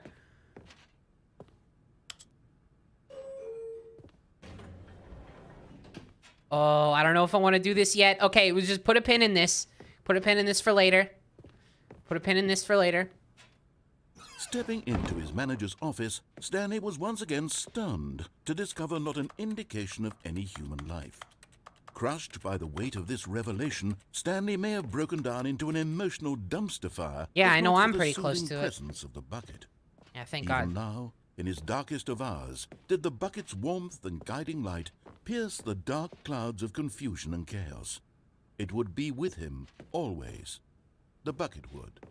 And he knew it. The two of them were inseparable. At this point, Stanley was so absorbed in the tender spiritual connection he Like a shared chicken with the tender? bucket that he didn't notice the keypad behind the boss's desk. Oh, wait, I don't Nor notice in that. his What? bliss of Huh? simply being near the bucket did he have any notion that the PIN number for the keypad was 2845. But Stanley guessed the correct code by sheer luck. Was it that the bucket knew all along? Yeah, the bucket told Was me. the bucket guiding him? Yes. This is certainly the most logical explanation. This is very Portal-esque in the way that, like, I could see the reassurance bucket being, like, this incredible fucking, like, super good joke that, like, changes the entire game in-game. But then outside, I could see the reassurance bucket gag getting really annoying. Like, it has the cake is a lie potential, you know? But at the moment, I'm fucking loving it. Yes! Another miniature Stanley figurine. This, you know, there really must be a snappier name for these things. Minifigs. Mini stands. Stanley figs. What about Stanlerines? Stanlerines. Yes, I think I like that. Another Stanlerine under your belt. I love Stanlerines. I'm gonna collect all of them. Put it on my How Long to Beat page.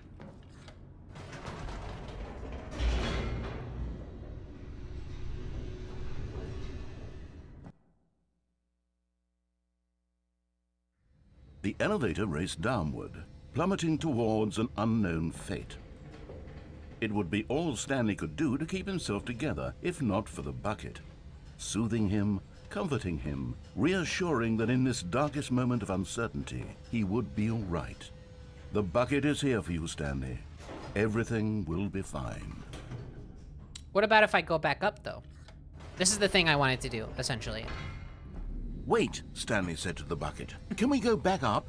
When I was pressing those keypad buttons, there was something very intriguing about the number 3. I want to go back so I can try pressing the number 3 again. That's true. That's actually what I was Bucket thinking. said nothing. The bucket didn't... Why not? Huh? Doesn't the bucket like my cool idea?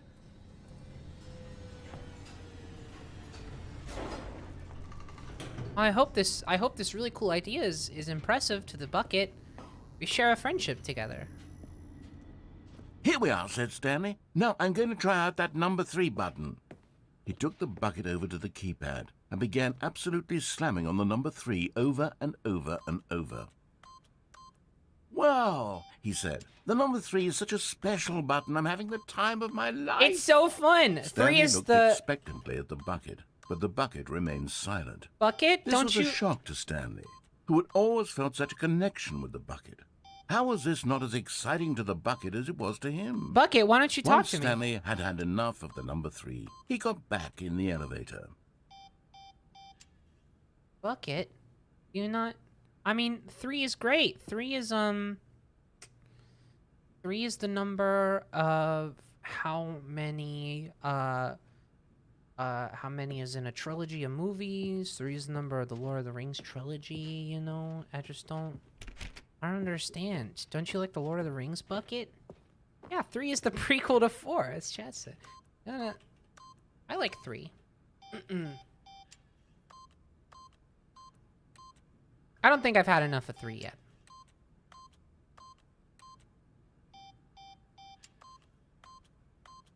What about 2? How about we try 6?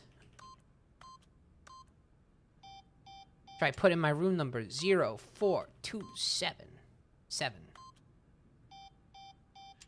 Nope. Yeah, just some more 3s for the road. Oh, man.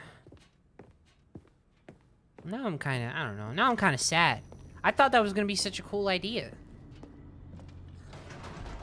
Perhaps the bucket had missed something. I think so. Perhaps it had not seen how much joy Stanley got from slamming the number 3 repeatedly.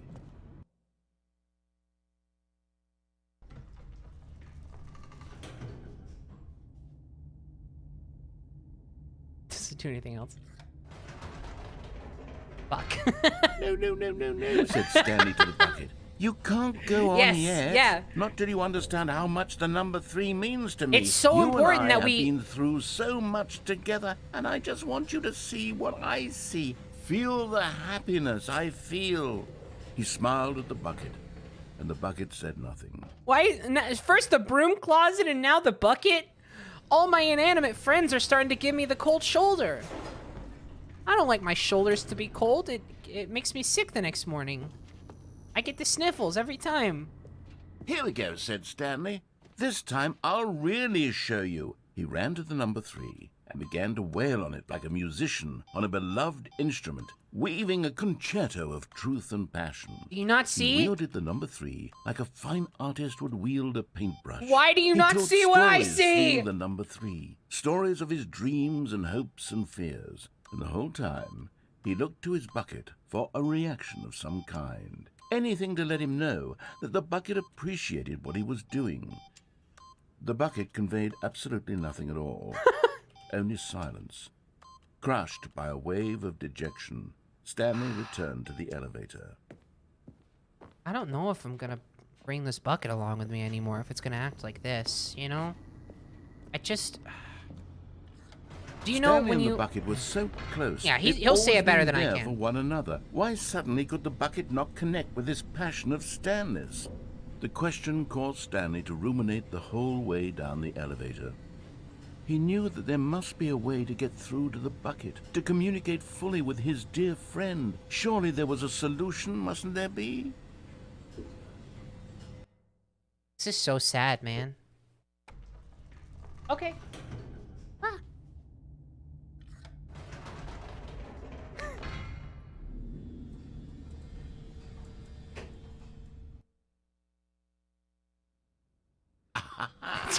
Said Stanley. "I know what to do. I keep know thinking how there to can't fully possibly be express another this one, right? feeling in my heart."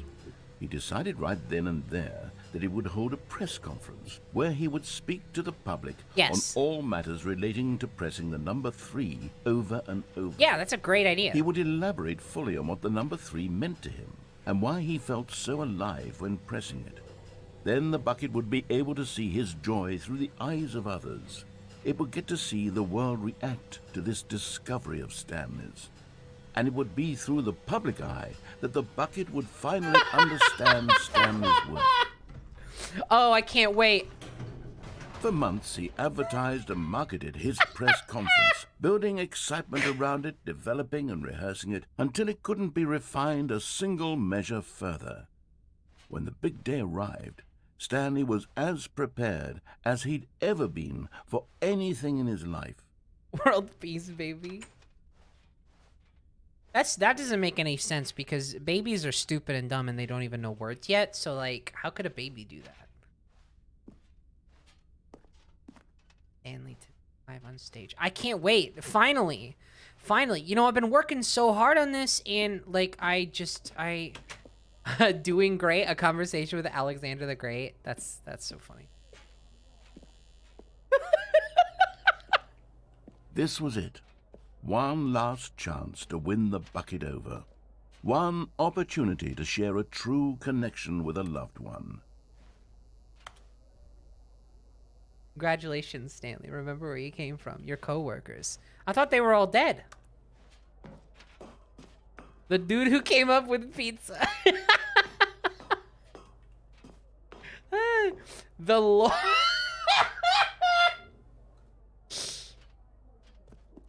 There was no one here. What? Nobody had come to the press conference to hear Stanley speak, to listen to him talk about what it really means to press the number 3 on a keypad over and over. He was unloved, uninteresting, he was a failure, and in that moment Stanley knew that the bucket would never again take him seriously. There would be no connection, no deeper understanding. The bucket merely sat there in his arms, indifferent. And so it began that slowly, over many years, the two of them grew more and more distant. No! They spoke less and less, neither wishing to state the obvious, that any sense of real respect between them had eroded. We fought for this bucket! We bled for this bucket! There would be no more games. No more long conversations about passion and pursuit. Only a silence that consumed the space between friends. And Stanley, having for once in his life discovered the warmth and comfort of true companionship, was cast back into the unremarkable normalcy of loneliness. What the fuck?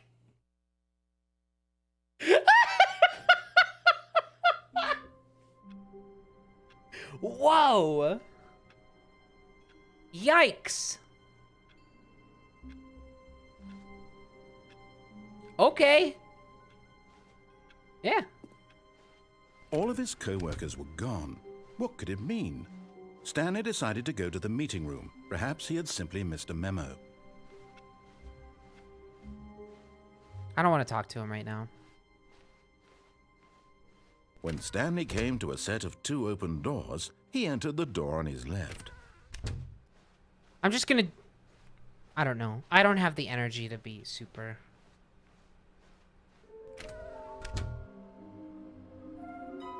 What? What?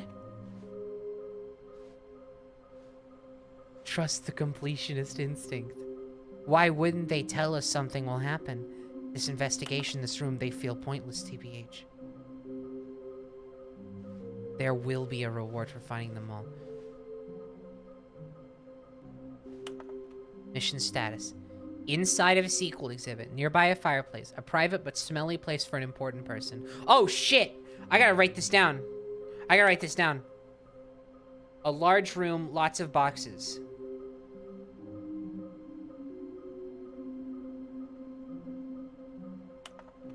Hold on.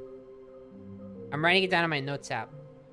Large room, lots of boxes, stairs, something to do with stairs. Somewhere, both red and blue. Okay. There's some kind of game, there must be a point to this. How can you tell when you spotted one? What makes them float in the air? Who took these pictures of them?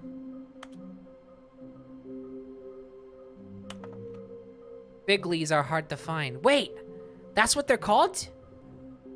No, but they're Stan Loreen's. Right?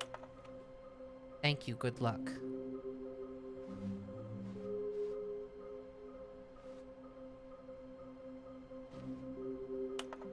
Maybe we're the collectibles. How can we find them? Bottom text.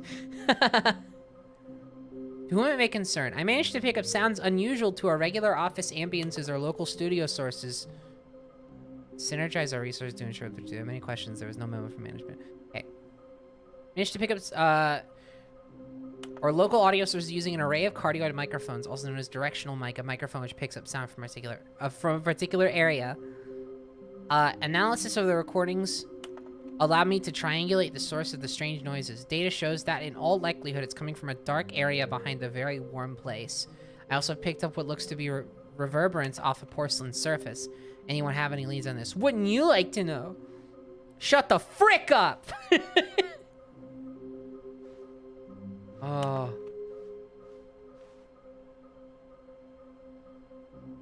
Where are they? Please do not leave the office before reporting back on any new findings. Teamwork and communication are of great importance during this unprecedented time of investigation. Thank you. We have to find them all.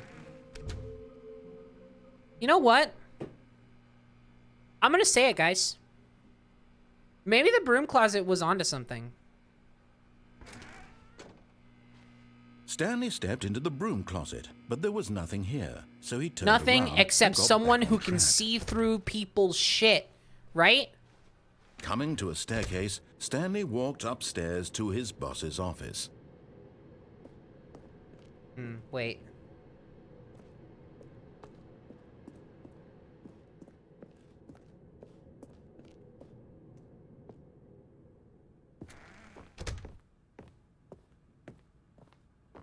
Stepping into his manager's office, Stanley was once again stunned to discover not an indication of any human life.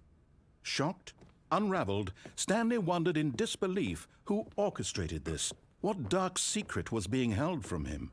What he could not have known was that the keypad behind the boss's desk guarded the terrible truth that his boss had been keeping from him.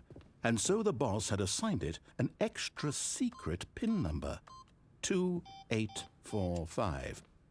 But of course, Stanley couldn't possibly have known this. Shit. Yet incredibly, by simply pushing random buttons on the keypad, Stanley happened to input the correct code by sheer luck. Amazing. He stepped into the newly opened passageway. I want to indulge in my very cool, very passionate idea by myself, where toxic fake friends can't drag me down.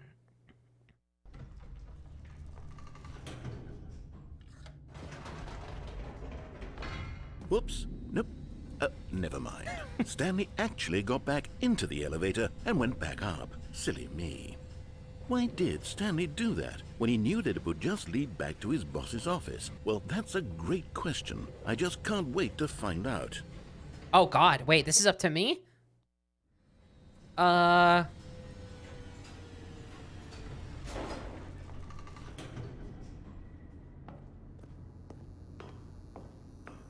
Well... Here we are, Stanley. It's your boss's office. Exactly the way it was before you got onto the elevator. It's still just exactly what it is. What a decision you've made to come up here and look at the office again. This has fleshed out the plot of the story in new and fascinating ways I could have never anticipated. It's that keen eye for storytelling that you have, an incisive rapid fire of critical plot points, one after the other, weaving a rich tapestry of uncompromising narrative. Wow! I'm bolted to the edge of my seat.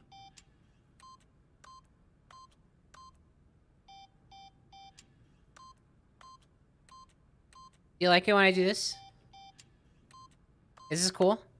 I knew somebody who didn't think it was cool, and we're not friends anymore.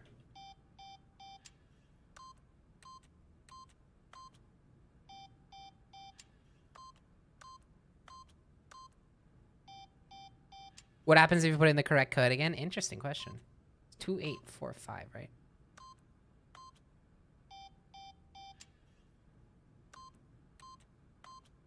Eight.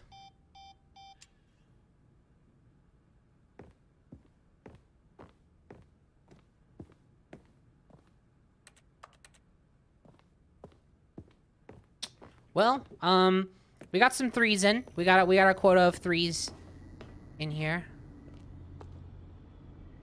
Incredible. Now he's getting back into the elevator and going down again. Ladies and gentlemen, how does he keep coming up with all of this? I don't know. It just kind of comes to me. Sometimes, listen. You're right what you know. You know, you're right what you know. Did you think we were going to go forward down the spooky corridor? No. It's time once again to go back up in the elevator. I can't even begin to grapple with what might be up there. Is it the boss's office again? Or what if it's the boss's office this time? The suspense is killing me. I fucking love this. No way. What if it's different, man? Hey, listen, last time, the third time we went up this, it was like a conference building. You were there. You should have known. Oh my god. It's the boss's office. This absolutely changes everything for me. Give me a timeout here for a minute while I process this. Yeah.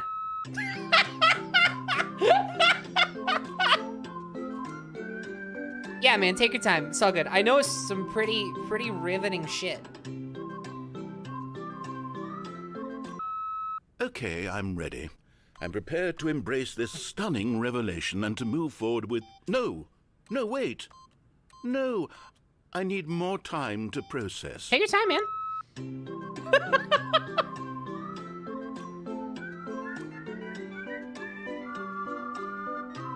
This guy was in Megamind. There's actually a Megamind cameo. I don't know how they convinced DreamWorks to do this, but...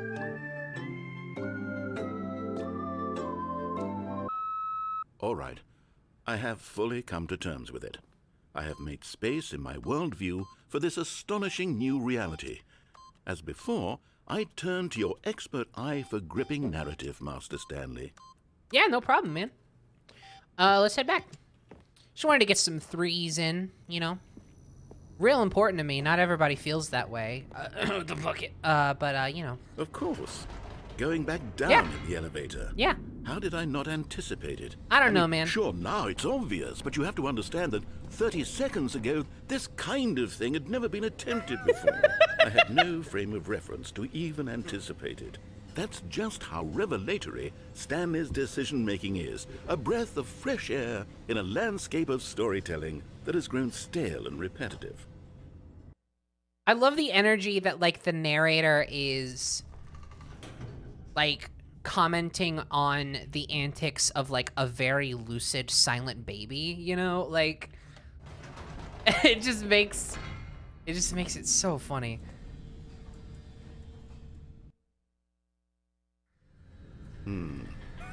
You know what? I've just thought of something. Hold on, let's stop for a moment. Don't you realize? It's the anticipation, Stanley. You and I want we my have threes. no way of knowing what will be at the top of this elevator. But the suspense, the agony of waiting and anticipating and having to guess, that's the real thrill. Oh, I simply don't want to let that feeling go. It's so precious, so fleeting. Why don't we take this elevator ride nice and slow? That's a great idea. Yeah, yeah. There we go.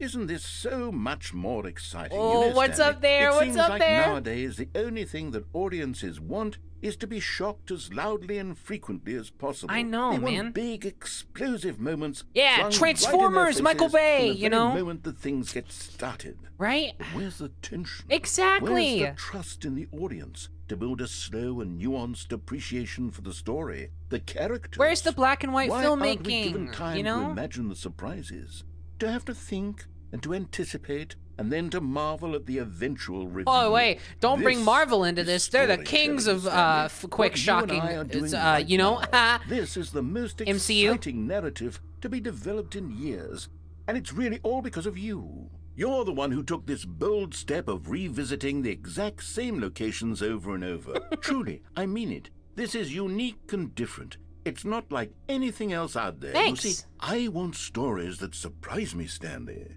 I want to have to think. I want to be engaged and not pandered to. We're being fed such unimaginative drivel all the time, and I we know, all know it. Which right? is why we're so starved for content that makes us feel sharp and vital and alive. Like My Little That's why Pony. people like you so much, Stanley. Because you're Yeah. not afraid to spit in the face of I'm a tradition. visionary. You're a role model, you know? People look up to you. Yeah. Which is why... Oh, I didn't know when to spring this on you, but, well, I've gathered a little press conference for you. So that you can talk about your work and your storytelling and your life. Thank you. Yes, Thank you. I know you're not much for the public eye, but I thought it would especially mean a lot to the people who have been following you from the beginning. They really look up to you, Stanley. I don't know if you realize the impact you have on them. This is the kind of gesture that might leave a tremendous impact on them for the better. Oh, good, we're here. I can't wait. Okay, the room where we're holding the press conference should be just around the corner here somewhere. This is the first time we did the bucket ending first. Ah, yes, here it is, just through this door.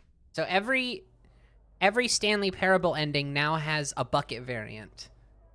So if we want to do something new, we should do that first, and then do the bucket variant after. I after. told them you're going to speak a little bit about the nature of surprise in storytelling, and what it means to craft a truly unpredictable narrative. Oh, don't worry, you'll do great. Oh, I'm so Just be yourself nervous. and speak from the heart. Okay. I'm really proud of you, Stanley. Yeah, I just don't know if my notes are any good. It looks like they're ready for you.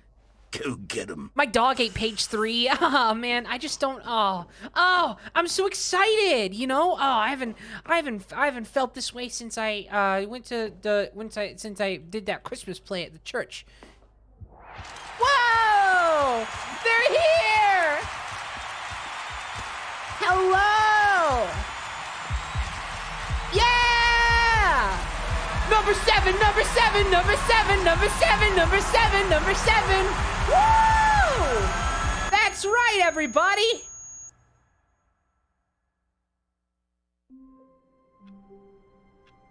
It keeps saying the bucket did not react. So funny. All of his co-workers were gone. What could it mean? Stanley decided to go to the meeting room. Perhaps he had simply missed a memo.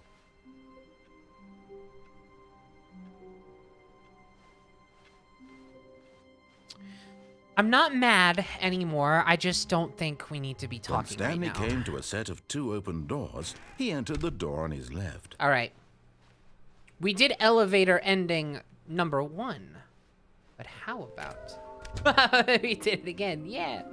How about elevator ending? Number 2. Coming to a staircase, Stanley walked upstairs to his boss's office.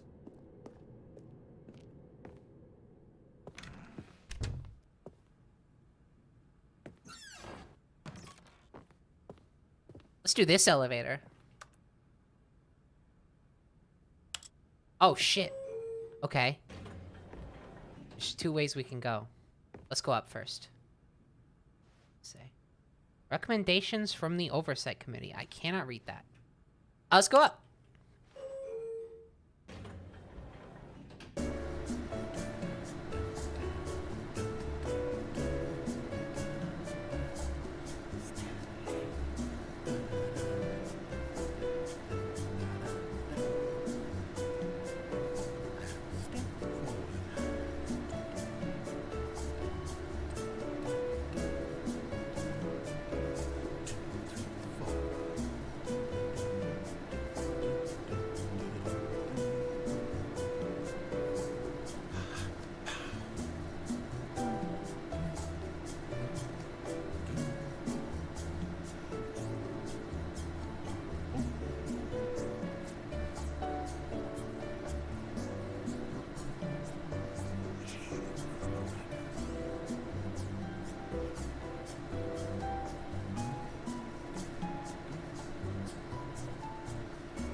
Come on, kids, get those feet moving.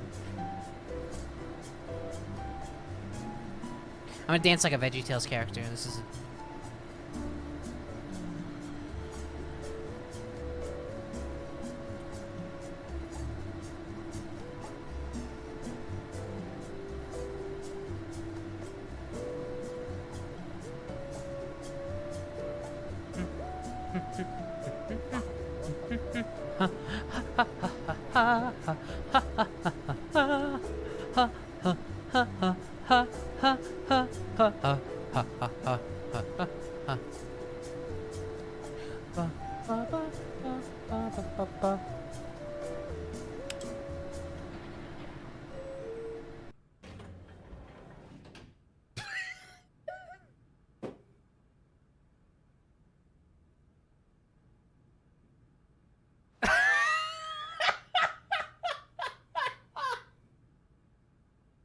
Come on. What?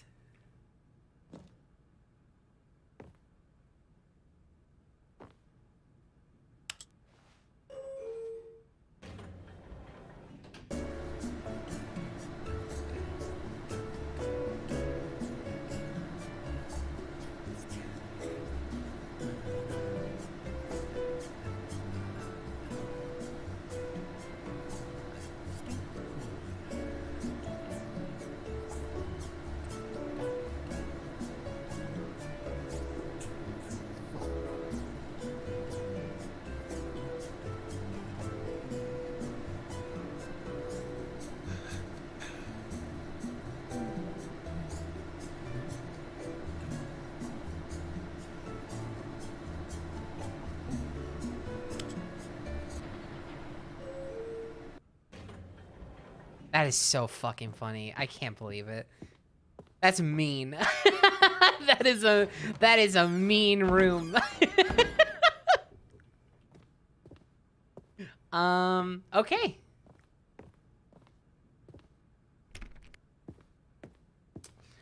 I don't wanna... Okay, let's go from the beginning again.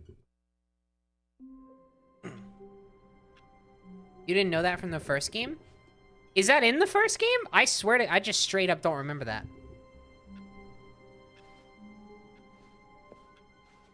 Stanley decided to go to the meeting room to check on his co-workers. He never functioned well by himself and constantly needed support and guidance. We gotta from see the others, bucket so the version. thought of I don't total think there is a bucket solitude version. was terrifying to him. I thought that was new. Yeah, I don't remember that.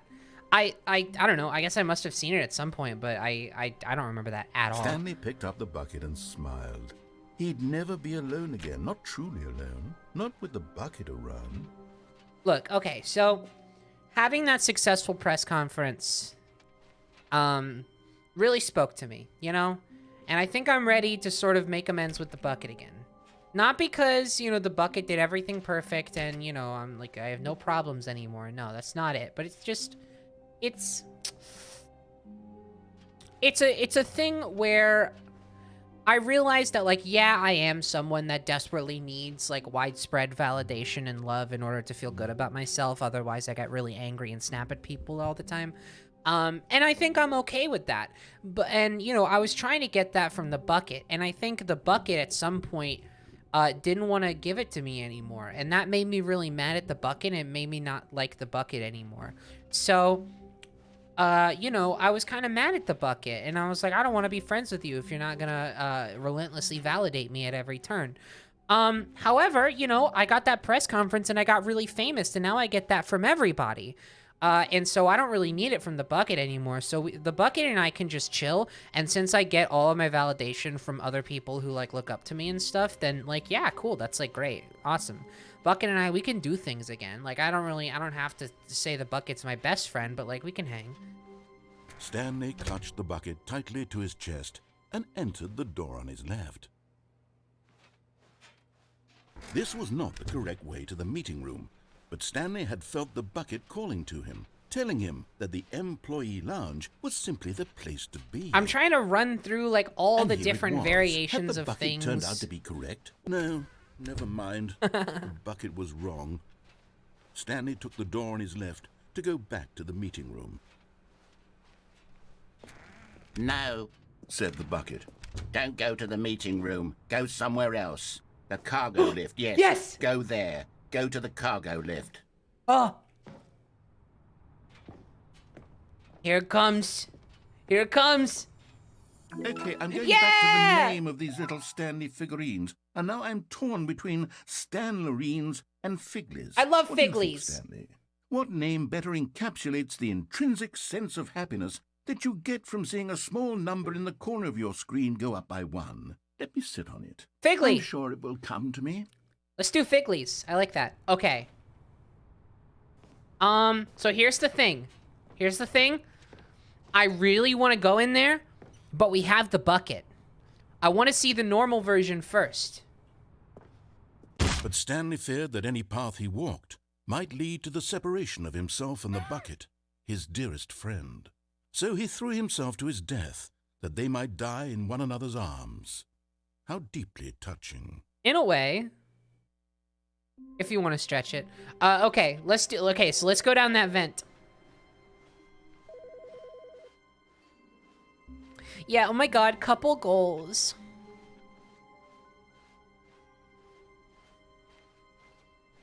When Stanley came to a set of 2 open doors, this was not the correct way to the meeting room, and Stanley knew it perfectly well. Perhaps he wanted to stop by the employee lounge first, just to admire it. Standing now in this incredible room, but eager to get back to business, Stanley took the first open door on his left.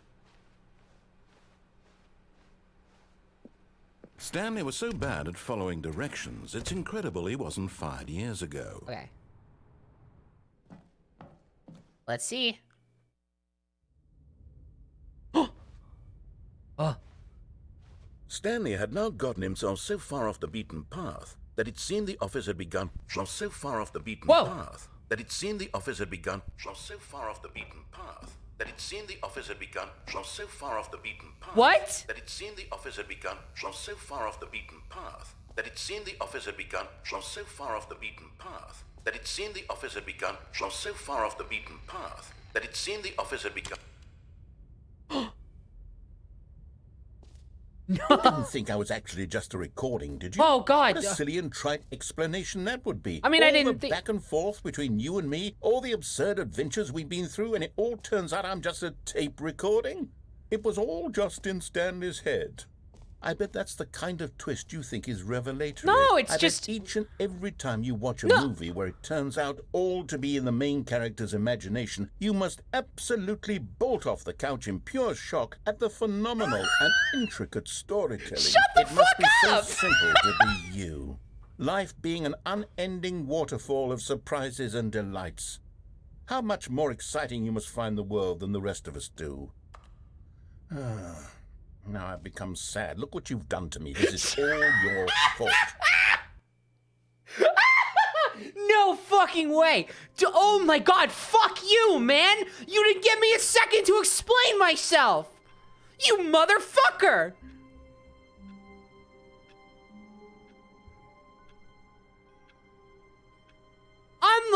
I'm mad. Oh my god.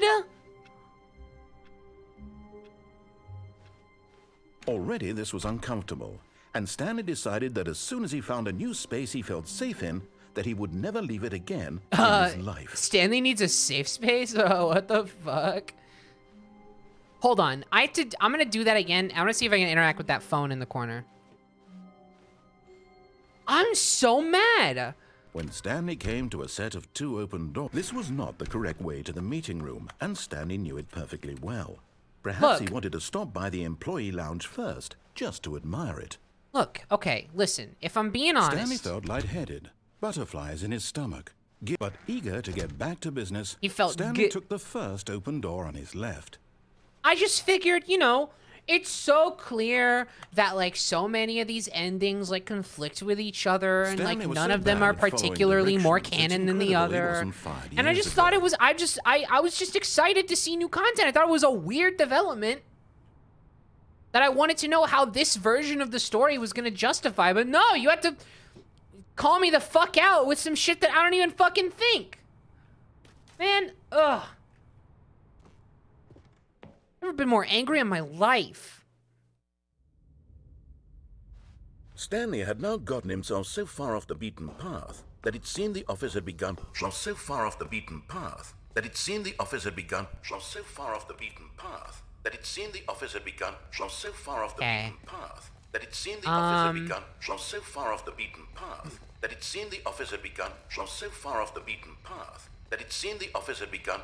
So far off the beaten path that it seemed the office had begun. So far off the beaten path that it seemed the office had begun. So far off the beaten path that it seemed the office kind of fire though, yeah. So far off the beaten path. When's your mixtape, King? King? The office had begun. So far off the beaten path that it seemed the office had begun. So far off the beaten path that it seemed the office had begun. So far off the beaten path that it seemed the office had begun.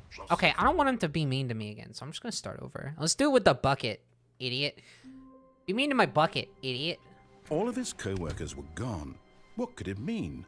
Stanley decided to go to the meeting room. Perhaps he had simply missed a I memo. like work, I just hate my boss. Hell yeah, man. The good old bucket. Just Stanley and the bucket.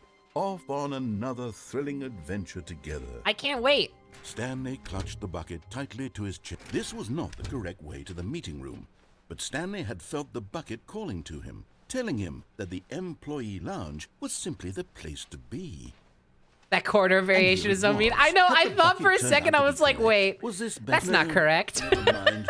The bucket was wrong. I didn't want to say Stanley anything because took I the door wasn't on his sure. left to go back God, to the this game meeting room. fucks with you in like so many just like No. genius Said the ways. bucket. So Don't go to good. the meeting room. Go somewhere else. The cargo lift, yes. Go there. Okay, let's see.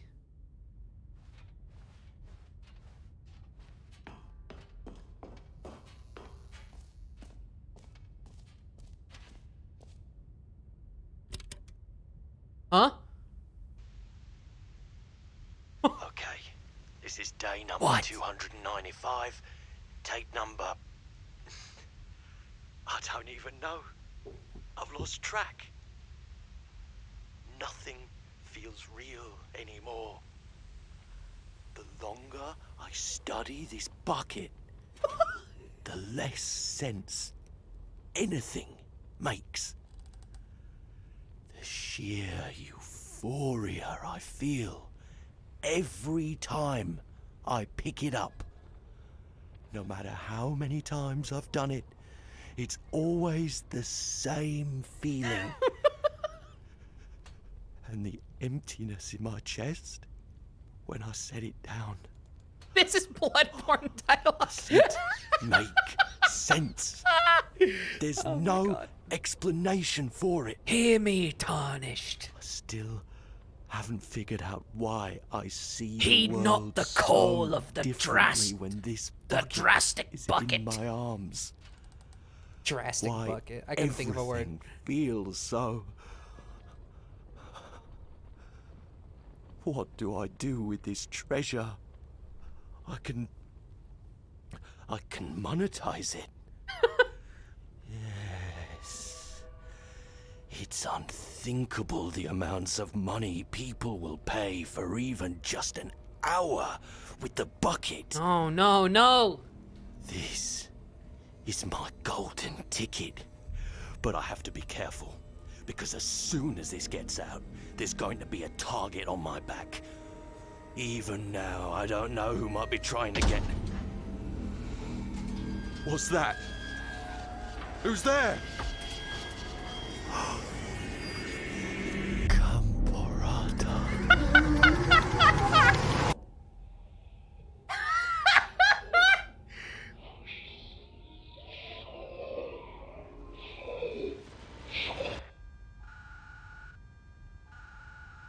Gamborata. Very good. Okay. All of his co-workers were... Wait, no. This isn't the right office, is it? Is this Stanley's office? Wait, is it? Huh? I don't know.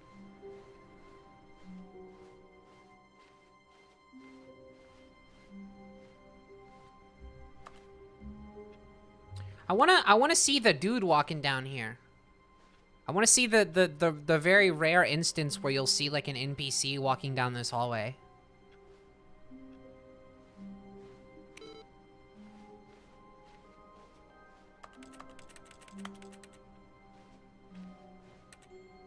Where are we going today? The bucket asked. Stanley just smiled. Anywhere they went together would be perfectly fine with him.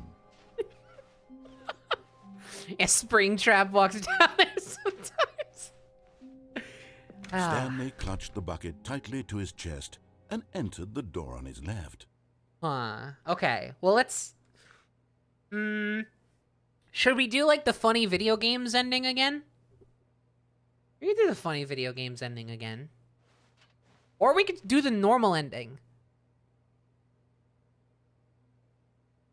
Okay, let's do funny video games ending with the bucket. This was not the correct way to the meeting room, but Stanley had felt the bucket calling to him, telling him that the employee lounge was simply the place to be.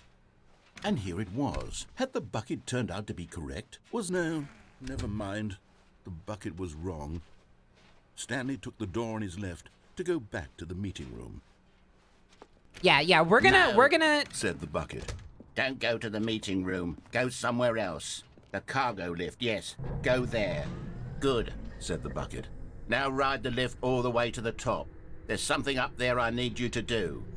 Stanley did not question why or how this bucket was speaking to him. It should have alarmed him, of course, because buckets can't talk. Yeah, so we're gonna... Oh my god. He was firmly commentating convinced this that the bucket had spoken to him, and he unthinkingly did whatever the bucket asked. Except now... yeah, so we know that, like, there's gonna be a bucket variant for basically every ending from the original game, which is extremely exciting.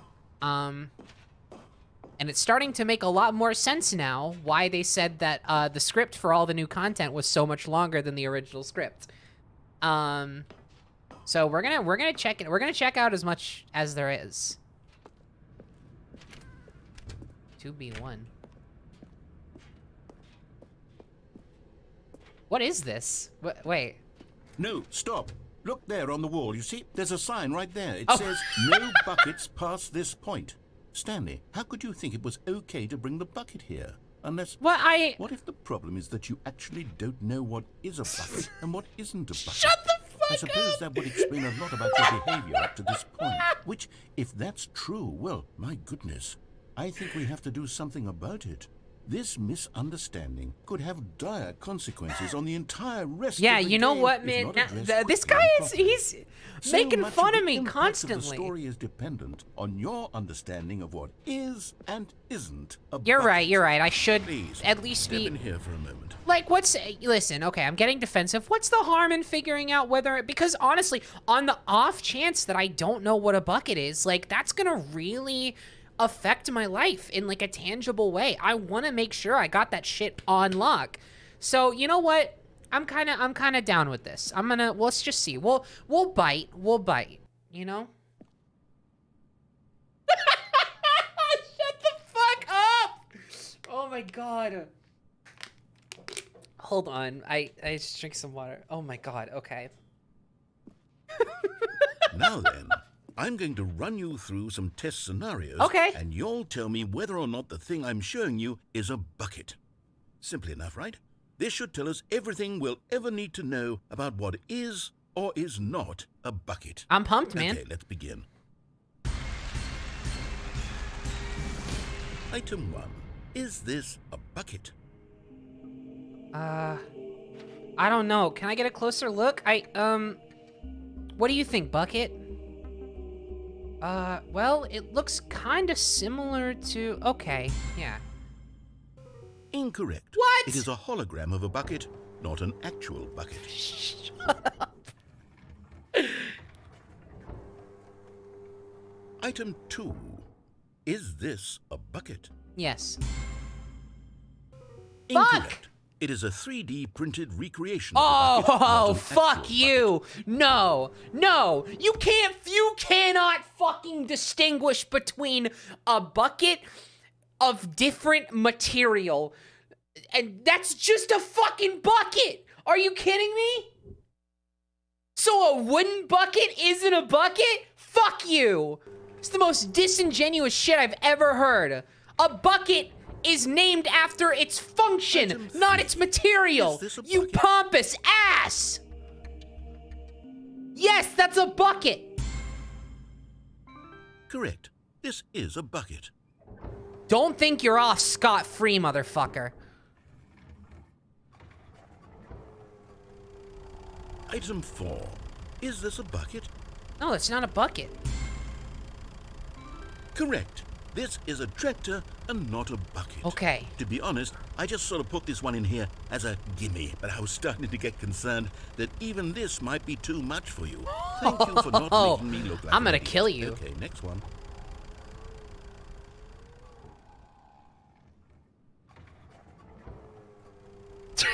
Is this a bucket?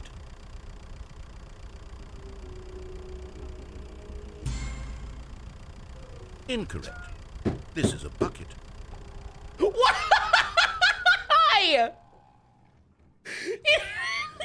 Explain why. Item 6. Is this a bucket?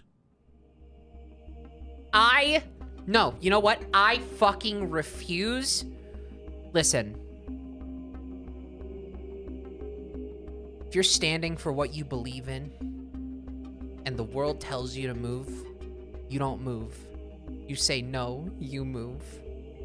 I am not going to be a spineless coward and go back on what I know to be true.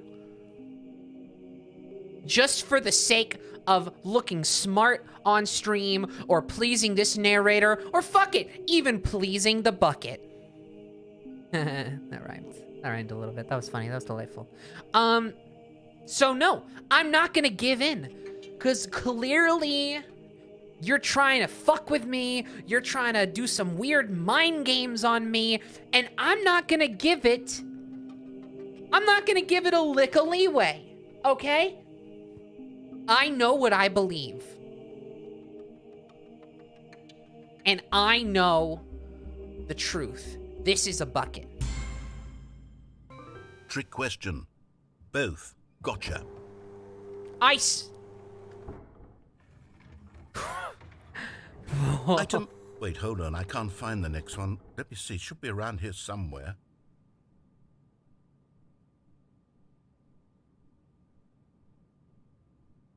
That's not a bucket. Yes. Thank you. There's nothing here. Of course it isn't a bucket. We both know full well that nothing isn't a bucket. Wait, when I say nothing isn't a bucket, that makes it sound like I'm saying everything is a bucket, which of course is not true. Unless... Is that what you think? No. Answer me straight, Stanley. Are you trying to tell me that you believe everything is a bucket? No. You know what? I'm too confused to even sort it out. I've lost all sense of perspective. What is a bucket? What isn't a bucket? I Mere moments know! ago I could answer these questions with confidence. And yet now I'm somewhat adrift. Do any of us know what a bucket is? Am I a bucket? No, you're not a bucket, man. Stanley, I can't keep doing this. Snap out of it! I'm losing myself, and myself was all I ever had to begin with. I'm afraid the bucket is threatening to tear our relationship apart. I can't have that. I'm sorry. No. But I'm going to erase No! all buckets from No! the game entirely. No! Okay. Here we No! go. Fuck. What happened? Is everything gone? Why did everything disappear? Wait. Was everything a bucket? Every single thing in the game was a bucket. No way. Oh my God, I had no idea. How could... Except me. I'm not a bucket after all. Me neither. And you, Stanley, you're still here. Yeah. You're not a bucket either. Oh, what a relief. This is wonderful news. I know. We're not buckets. Yes, I actually feel much more at ease. I right know. now. You know It's what? I was delightful to get some yeah. clarity on that issue. Getting kind of heated. That we haven't got a game. I know. So, tell you what. I'll reset everything, and we'll put back all of the buckets. Yeah. Okay? Yeah, okay. And we'll know that it's all Yeah, a bucket. it's all But a if you run bucket. into anyone else, maybe don't mention Right. that. Yeah, just between you and me. Who knows what that information might do to a person. Yeah. All right, here we go. Okay. Oh, thank God the buckets are back.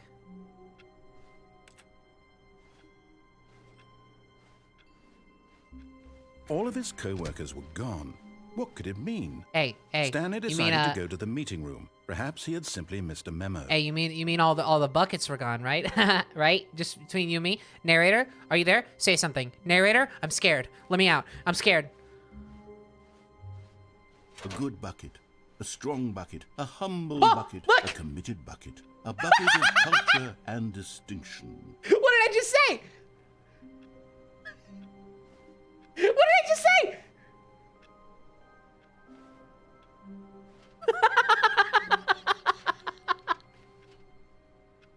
Hell yeah. All right, awesome. Oh, what perfect timing. All right. Stanley clutched the bucket tightly to his chest and entered the door on his left. Let's do some stuff on this side.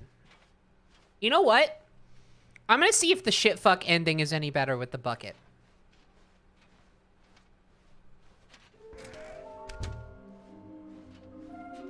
Yeah.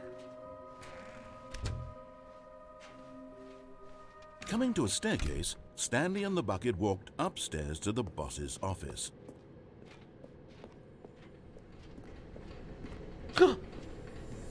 Wait. You're getting close now, Yes. Stanley. You've nearly gotten all of the Figler and Marines. Very soon, you'll collect the last one, and then the first number will equal the second number, and that will be it. We'll be different people by then. Different in the sense that we used to have none of them, and now we have them all. I'm so excited. You can't go back to when you had no Figler and Marines. I don't wanna. None of us can. I don't wanna. I want them all.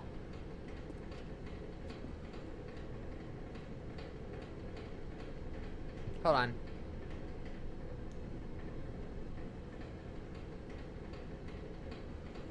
Hi, Lonnie. I wrote this in first period and left it in your locker on the way to second. It's what all the cool kids are doing, I've decided. Write me back. Also, here's an idea for something to draw. 2 cats on a motorcycle. Hey, this is a great idea. What all the cool kids are actually doing is... oh god. Sending each other pages on their beepers. But we're cooler than them, because guess what? They can't put this on a beeper. And then it's the, and that's the 2 cats on a motorcycle.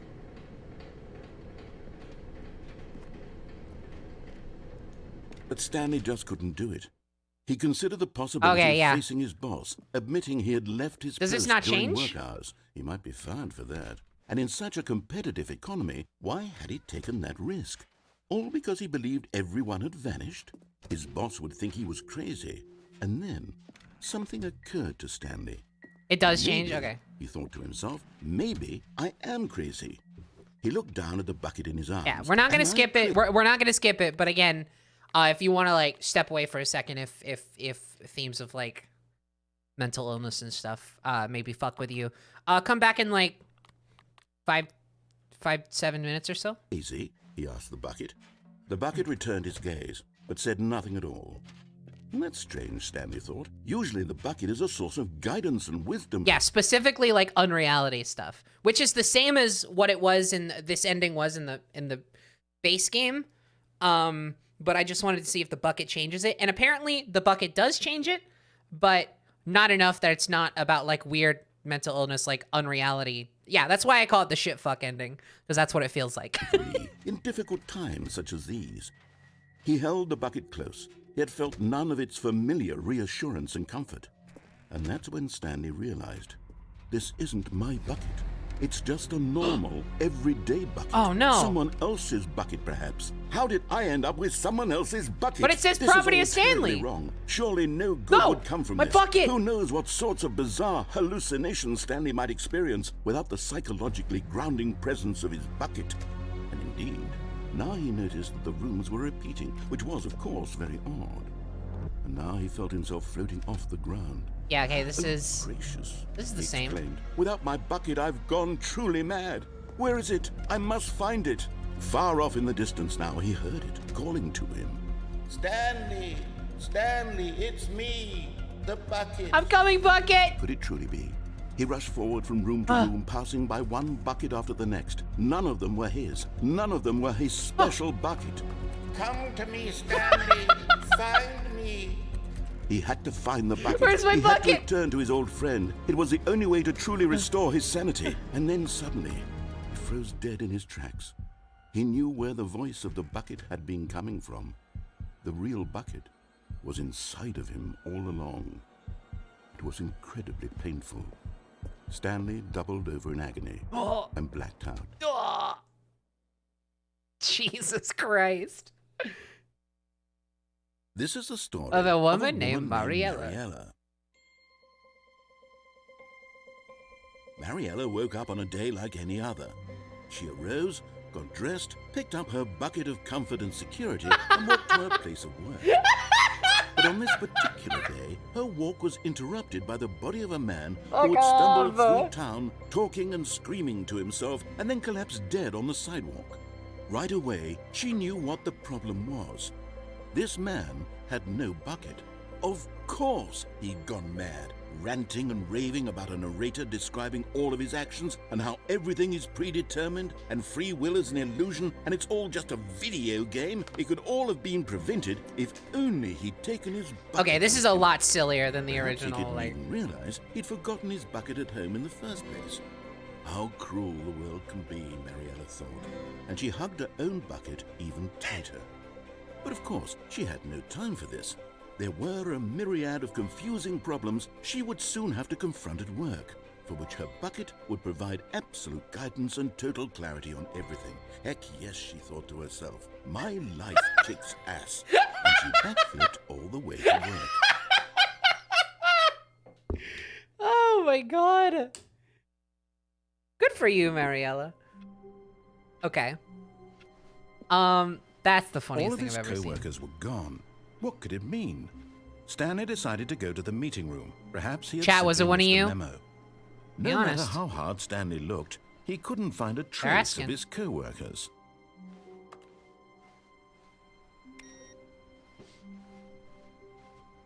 The embrace of an old friend, a weathered companionship that stands the test of time. Stanley clutched the bucket tightly to his chest and entered the door on his left.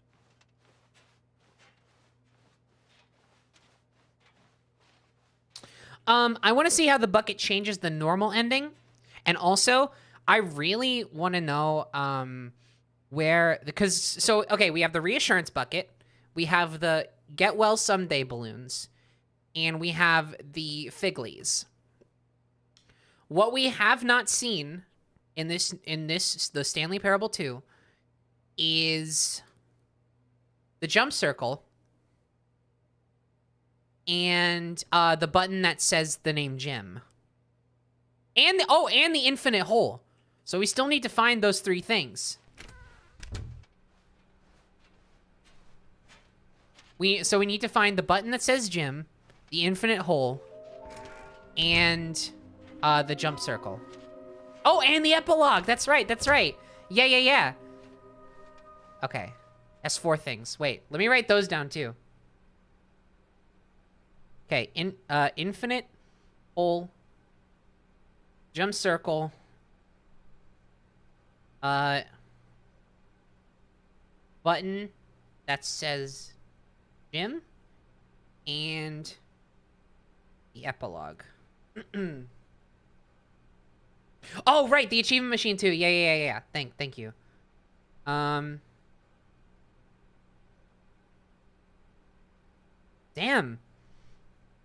God, this is a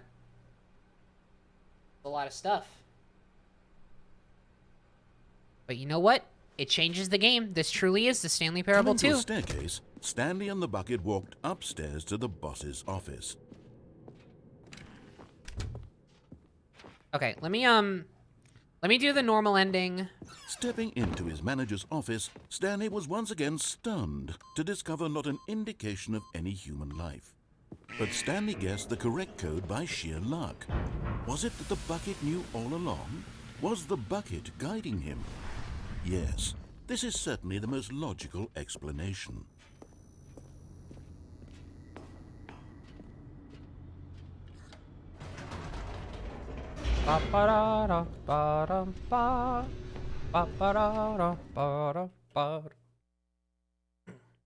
What's the window ending with the bucket? Good question. We didn't try that. We just did that normally. Stanley and the bucket walked straight ahead through the large door that read, Mind Control Facility. There's so many things. I get so turned around. The lights rose on an enormous room packed with television screens. What horrible secret did this place hold? Stanley and the bucket both wondered to themselves.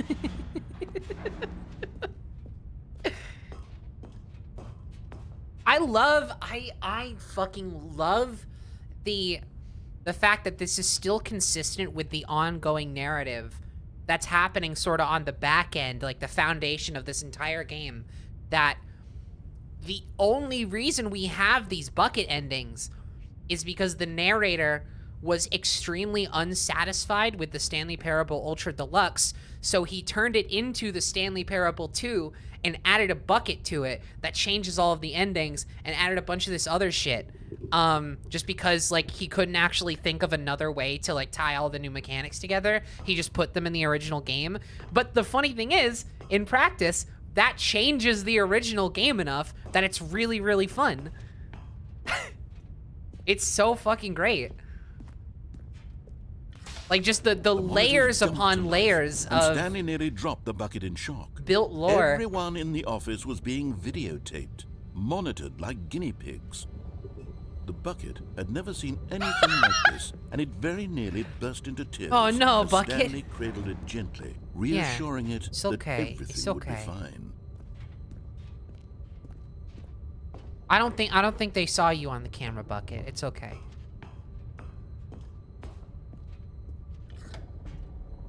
Was the bucket under the mind control facility's influence as well? Had the bucket been told to do things it didn't wish to do? What kinds of things does a bucket want to do or not want to do in the first place? These questions raced furiously in Stanley's feeble mind. Interesting questions, for sure. No! He screamed into the bucket. He couldn't accept it. His own life in someone else's control, never! He squeezed the bucket tighter, his one friend in the entire world. At this point, he could trust no one except for the bucket.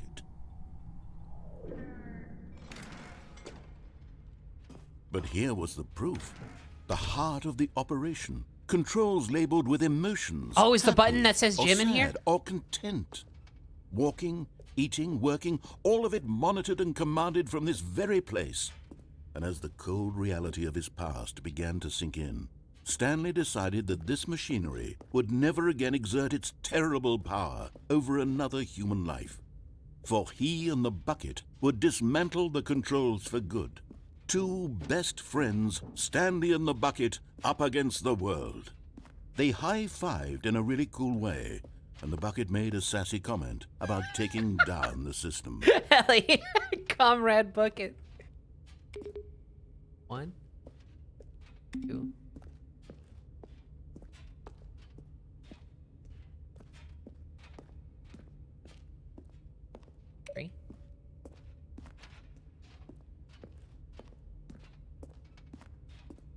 Shit.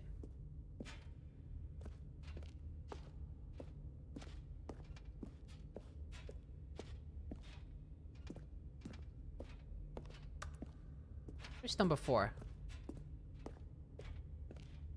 Oh, 4's up there.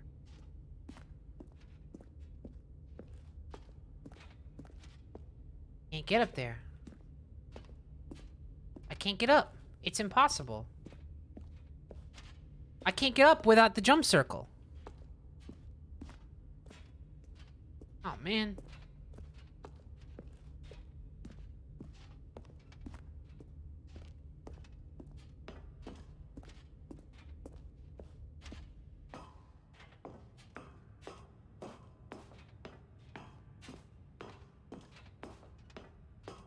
When at last they came to the source of the room's power, Stanley and the bucket knew it was their obligation to put an end to this horrible place and to everything it stood for. All right, Bucket, let's do this. Let's take down the system.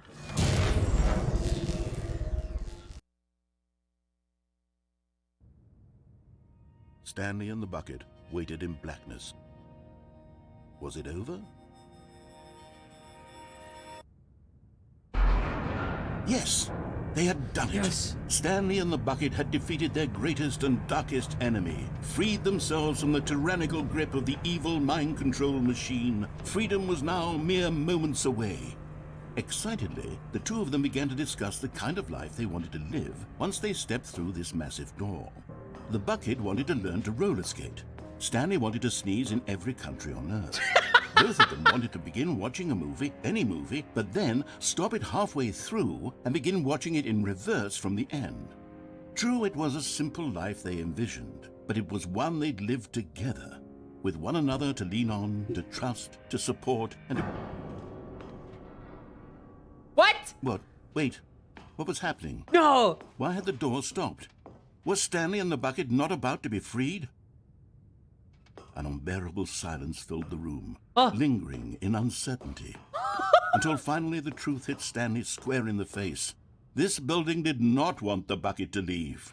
No! Even the facility itself recognized the incredible calming presence of the bucket, needed the soothing warmth of the bucket, would go to any lengths not to part with the bucket. No, no, no. Stanley can't leave this place. Not while he has such a precious bucket in his arms. Not while this building has anything to say about it. What the fuck? Stanley realized he would never again leave this very room. But at least he has the bucket. To be trapped eternally in darkness isn't really so bad, Stanley thought to himself. As long as I have my bucket with me, right? I'll be okay, won't I? In a way! Stanley gulped. Very soon now, he was about to find out. Christ! Oh my god!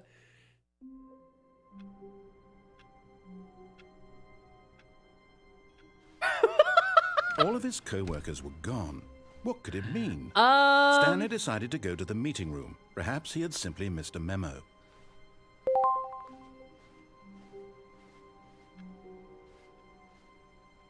The bucket made Stanley want to be a better man and a better co-worker.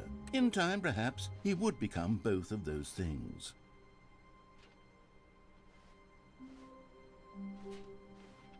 God, I don't even know what to think. Every ending is better except that one, apparently. Are you kidding me? That's so much better than the normal ending. It's like more interesting.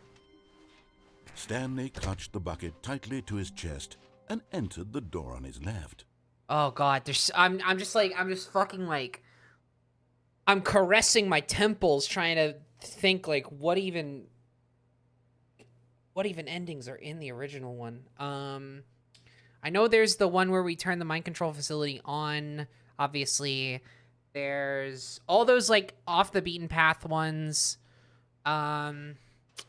Let's do, I don't know, just on a whim. Let's do this one. This was not the correct way to the meeting room, but Stanley had felt the bucket calling to him, telling him that the employee lounge was simply the place to be. And here it was. Had the bucket turned out to be correct? Was this better? No, never mind. The bucket was wrong. Stanley took the door on his left to go back to the meeting room. And so the two of them detoured through the maintenance If you have a section list of and things walked to do with the straight ahead bucket, to is that a opposite bucket door. list? In a way. Let's do this one. I forget which one this is in the original one. But I'll probably remember, maybe. And then it'll be even funnier with bucket context. Oh, good, Stanley. I'm glad you found your way here. I knew you'd find this place eventually. Shut the fuck up. Oh, okay. Is this the confusion ending room? Yeah. You see, your friends and I are concerned for you, Stanley. We've come together here because we care about you very much. These are It's not this my bucket friends. You're carrying around everywhere. The bucket isn't even from the original Stanley Parable. It's just sequel content. We're But I the like ones it. that matter, Stanley. Classic characters from the first game, like the Adventure Line and the Broom Closet. Because that's what fans want from a sequel. They want I'm more of their losing favorite my jokes, mind. not this bucket that they've never seen before. No. Yes, I know I'm the one who gave you the bucket, but you're spending too much time with it. No, I like it. Don't you want another story involving the adventure line? We could make the adventure line go somewhere new. Yes, yes, that's what the fans want. Let's do it. Can I take the bucket? I'll take the bucket with me. Yeah, I'll just hang out with the adventure line, but I can quit whenever I want. Whee! Look at that wacky line. Who knows where it'll go off to next? Yeah, Oh, it is. And it played some silly music as well. Oh, don't I know? Yeah. Don't I know it? Don't I know it here on Snapcube stream? Yeah, I do remember this. Yeah. Now this is what the Stanley Parable is all about. That's Don't right, you remember yeah. all those great jokes from the original dialogue? Also, Stanley is addicted to drugs and hookers. Yes, it's as classic now as it was back What? then. Let's do it for the fans, Stanley. Let's give them more content exactly like this. But if we want to do that, you're going to have to give something up. No. No.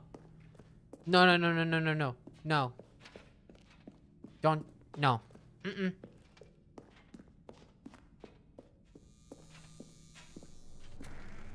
It was from the OG broom. Oh, yeah, that's right. That's right. Okay. I know, like, it's from the original game. It's not new content, but I want to do the original, like, broom closet bit. Don't you get it, Stanley? So funny. We need to get rid of the bucket. That's why I'm very proud to introduce a brand new character. This is the Bucket Destroyer. No! Oh! I think it'll make a wonderful new addition to the rich lore of the Stanley Parable. True, it also was not in the original game, but it's such a well-fleshed-out character with so much personality that to me, it already feels as though it's been part of the cast all along. Don't you agree? Oh, no, no, no, no. No, no, no, no, no, Can no, you no. guess what the Bucket Destroyer does? Wait. Surely you don't need me to spell it out for you. Wait. Go ahead now, Stanley. No. Say goodbye to the bucket, and then pop it into the machine when you're ready. No, I refuse. I refuse. I refuse. I refuse. Now listen to me. It's crucial that you give it the bucket. I don't know what the Bucket Destroyer will do if it can't destroy your bucket. I don't care! Destroying buckets is all it knows. That is its singular personality trait. Bite me! Sure, I can hear you saying, how does a character with only one personality trait deserve to join the pantheon of beloved Stanley Parable characters? Well, you see, if you were to really explore the Bucket Destroyer, you would see that its desire to crush buckets is so densely loaded with complexity and nuance that it's really like 10 personality traits. What other object in this game can you even say that about? The broom closet? Certainly not. I wonder what sort of Bucket Destroyer merchandise the fans will be clamoring for after this. Okay, the Bucket Destroyer is getting very upset now. You'll have to hurry and feed it. No! We can't get back to the classic Stanley Parable characters like the Adventure Line or the Bucket Destroyer until you crush that damn bucket. Fuck you! Quickly now! The fans are waiting. Do it, the fans, Stanley. Fuck Give the the fans! fans what they want. Hurry and...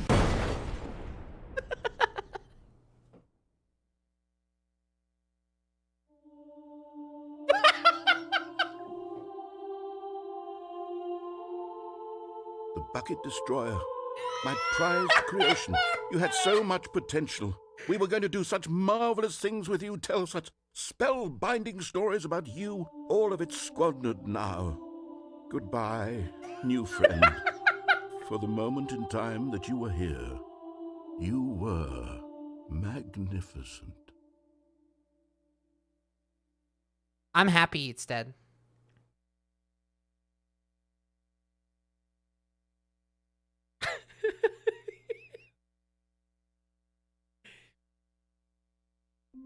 Okay, now let's do one where we give it the bucket. All of his co-workers were gone. What could it mean? Stanley decided to go to the meeting room. Perhaps not everyone is so lucky to have a bucket, but Stanley is a very lucky fellow. Very lucky indeed. But why? Because I want to Stanley see clutched it. the bucket tightly to his chest. This was not the correct way to the meeting room, but Stanley had felt the bucket calling to him, telling him that the employee lounge was simply the place to be. And here it was. Had the bucket turned out to be correct? Well, no, never mind. The bucket was wrong.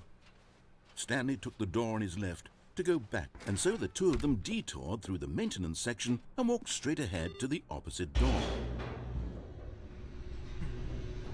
Can't believe the narrator stole your gunshot noise bit.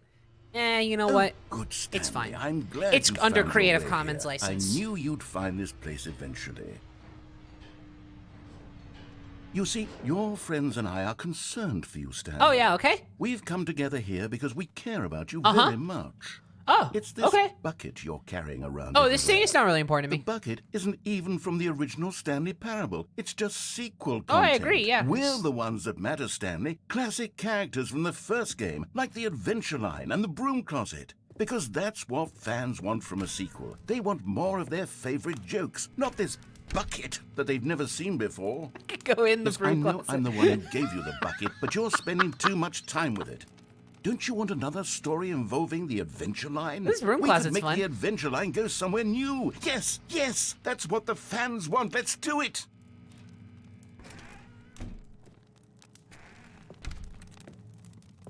Can I put this baby in the fire? Like I normally do? Whee! Look at that wacky line. Who knows where it'll go off to next? Oh, and it played some silly music as well.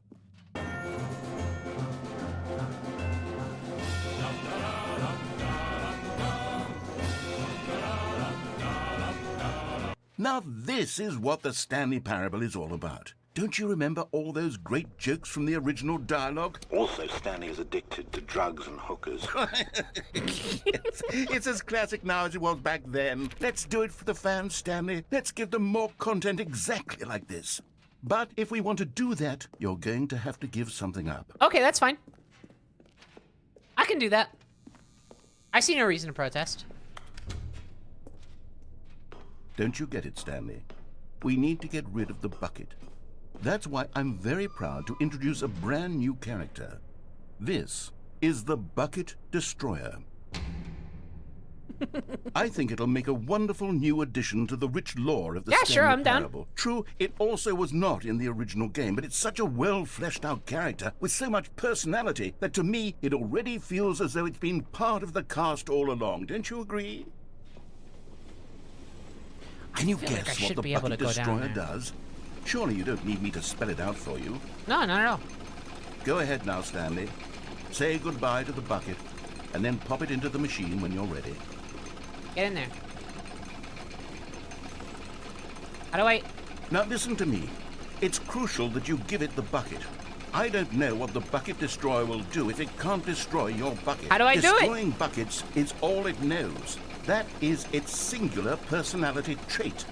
Sure, I don't know if you can do it. saying, how does a character with only one personality trait You deserve can't to really- join you the can't get rid pantheon of the beloved bucket. Stanley Parable characters? Well, you see, if you were to really explore the Bucket Destroyer, you would see that its desire to crush Okay. buckets...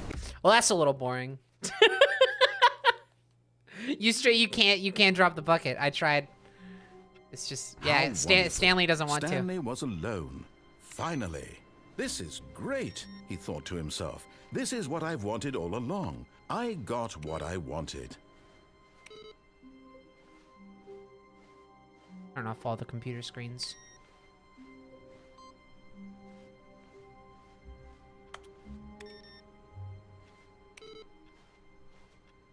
Okay, It takes a lot of humility to carry a bucket so magnificent. Stanley checked his ego and then proceeded onward. Stanley clutched the bucket tightly to his chest. Okay, and what entered next? The door on his left. let's see. Yeah, there's a lot here. How about... Let's do the escape route.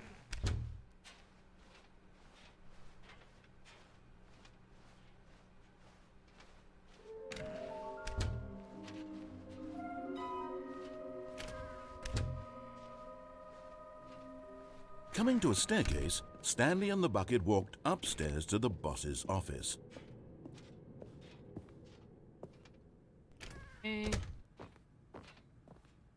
So much content is kind of Stepping overwhelming. into Yeah, the there's manager's office, a lot of Stanley it. was once again stunned to I discover not I an think we might have indication of to any human life. do a Crushed, third but stream Stanley maybe, guessed the correct because code by I don't want to be sheer streaming luck. too long past Was 12. it that the bucket But knew all along? I'm Was just the loving bucket this so much. guiding him? Yes, this is certainly the most logical explanation.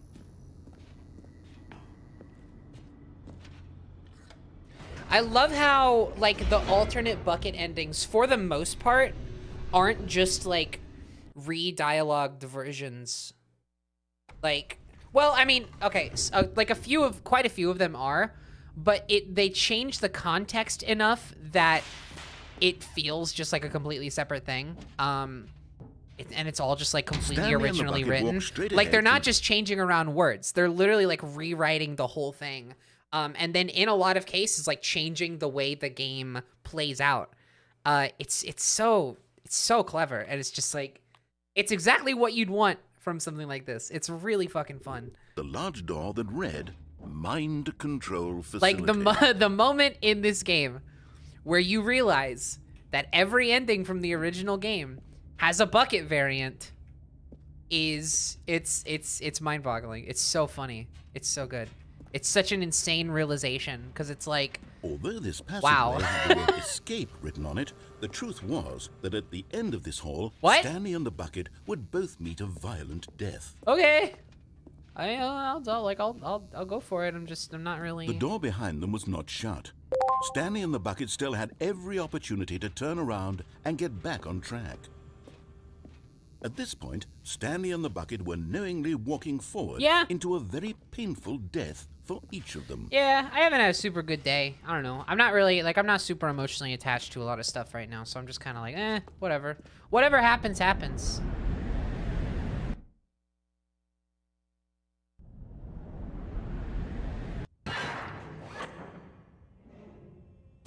Yeah, okay, I remember this. Let's see what the bucket variant is.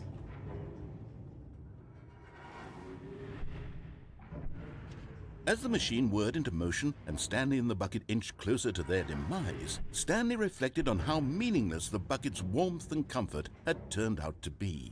To be sure, it puts the mind and the soul at ease to embrace the bucket. Yeah. But what use is a sense of ease when you're about to be crushed to death? This is what Stanley thought. Change a lot. And he sort of kicked himself for wasting so much time carrying a bucket everywhere. Farewell, Stanley. Yeah. Put so much into this.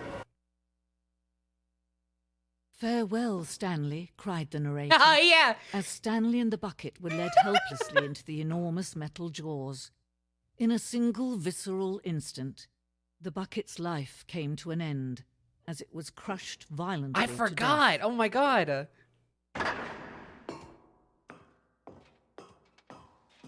It was a shame, the death of such a magnificent bucket.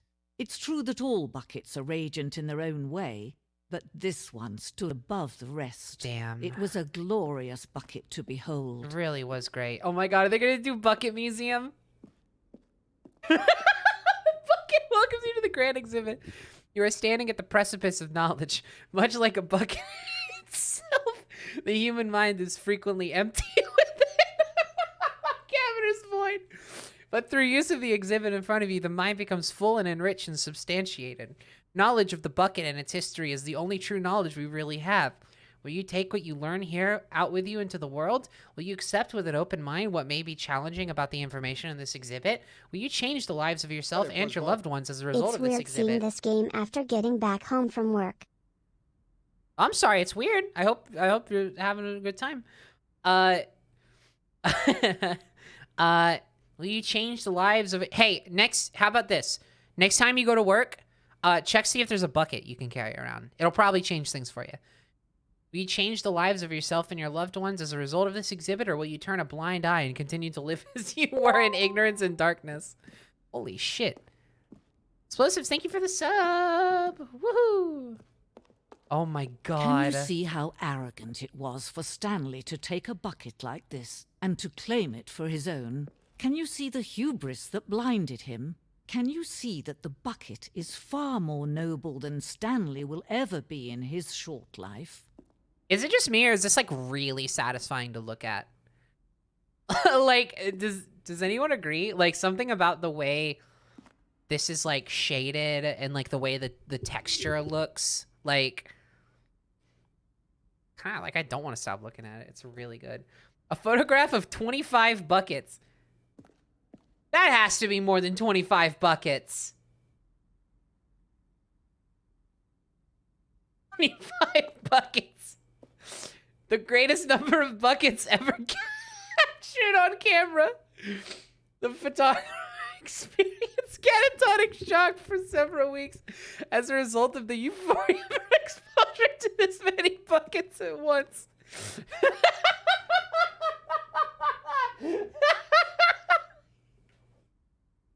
No, yeah, chat, you're right. This is 25 buckets.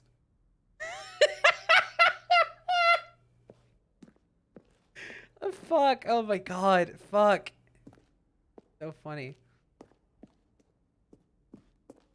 Inferno bucket. See? Look! It's a bucket! It's made out of wood!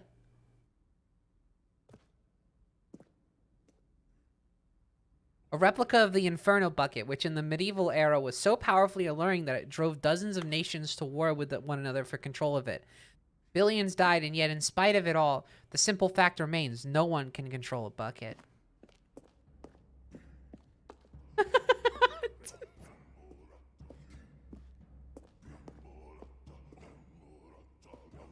Cave drawing. While we know that buckets predate the existence of mankind, we do not know by how long.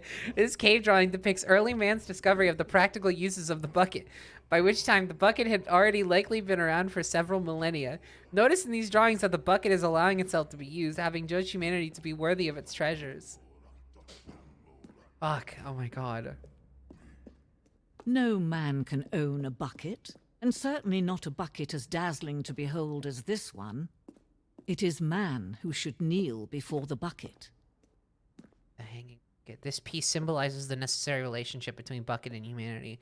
However clear our grasp of the bucket may be, there is yet more that is always out of reach. This distance inevitably is for our own good. I want... Oh! But there is something we can do. Something we can do together, you and I, that will right this terrible wrong. What? Let Stanley die. Let him be crushed by the machine. Don't reset the game. Don't give him another opportunity to run off with another beautiful bucket. We can save the world's buckets from their treatment as tools and implements if only we let Stanley die together. The bucket shall take its place as ruler, as leader, as commander of a new world. I'm down, let's do it.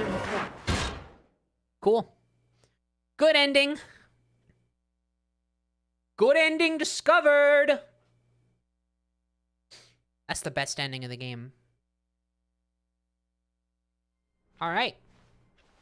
All of his co-workers were gone. Let's take the bucket into the void. It's easy. Stanley it's right there. decided to go to the meeting room. Stanley cradled the bucket in a gentle embrace, protective yet delicate, assertive yet compassionate. Stanley clung the bucket and then, to his cheek. Could his co-workers really all be gone?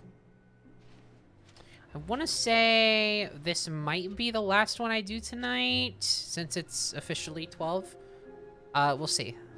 We'll see how I'm feeling afterwards. Okay, there we go. Okay. Oh, come on. Come on. I don't know why it's harder this time. Boop. Yay! Yes! Whispered the bucket into Stanley's ear. We've done it. We've escaped from that dull office and that pesky narrator. At last, out here in the white void, we are alone. Now, and for the first time, I can reveal to you my true self. The bucket began to tell Stanley of its life and its history. Oh, interesting. Of the countless wars it witnessed, desecrating the land and lives of untold numbers of innocent humans, and the bucket's own complicity therein. Jesus. Of sadness and regret, and the many years it spent dwelling on the actions it might have taken to curb the madness Smush and the Wizard, thank you so much for the sub. Only it had been stronger. Of hope and redemption, and its crusade to uplift the stock of life for the common man, to manifest justice where none existed, and the bittersweet reality Senior of Bob, time thank you for gifting to a see sub. one's dreams and wishes met halfway, meted out in parcels like charity, and abandoned as soon as the warm glow of inspiration begins to dim. The opportunities to do so much more. There was so much it could have done, perhaps, the bucket wondered to itself. Perhaps, if it had seen its own darkness with a clearer perception. This was way too much for Jesus Stanley. Christ. What are you talking about? He screamed. You're a bucket! To this, the bucket furrowed its brow. No, Said the bucket. Not since the evil wizard Gambharata first Gambharata! ensnared me in his machinations as payback for the sacred amulet I stole What? from his treasured vaults. I was young back then and could not conceive the ramifications of... No! Stanley screamed even louder this time. Okay, we know where Stanley is, but where is the parable? It's right here. Hey, Bucket! This is so stupid! Why are we even doing this? As Stanley screamed and screamed and screamed, the bucket revealed its true form, transforming into a mighty beast of untold power, its fangs glistening like...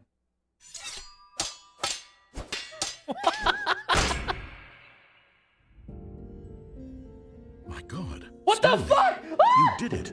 You saved us from the bucket. Thank God you already had all 12 emblems of sages and knew the incantations to summon their true power. Otherwise, we would have easily been overwhelmed by the bucket's power. I'm speechless.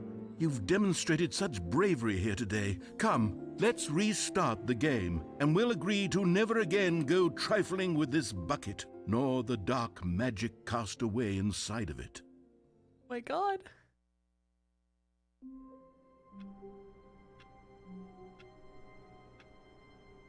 Okay. Yeah, it's really good that we had all the emblems of the sages. That was really lucky. That took us a long time. Remember last stream? We spent a long time trying to find those. Yeah, I'm gonna call it here. I'm gonna come back, not tomorrow, because tomorrow's a Jack 2 Wednesday. But maybe the weekend? Maybe Friday? Maybe? No, I think Joy streams on Friday. I'll figure it out, whatever. You'll see me again soon. Because I definitely want to play more of these. Definitely. Actually, you know what? Tomorrow, I'm gonna be streaming earlier because some friends and I are going out to go see Everything Everywhere All at Once. And the only showing is like at 9. So obviously I can't stream at my normal time, which is at this point anywhere from 7 to 9 p.m. So since it's gonna be a little bit of like a weird stream day anyway, maybe we'll just finish this up tomorrow, like beforehand. Like we'll start early, and then we'll finish up Stanley Parable, and then I'll just catch up with Jack 2 over the weekend probably. Yeah. Okay. More Stanley Parable tomorrow then. We'll finish this tomorrow. Sound good? Okay, yeah, cause I don't think we have that much left.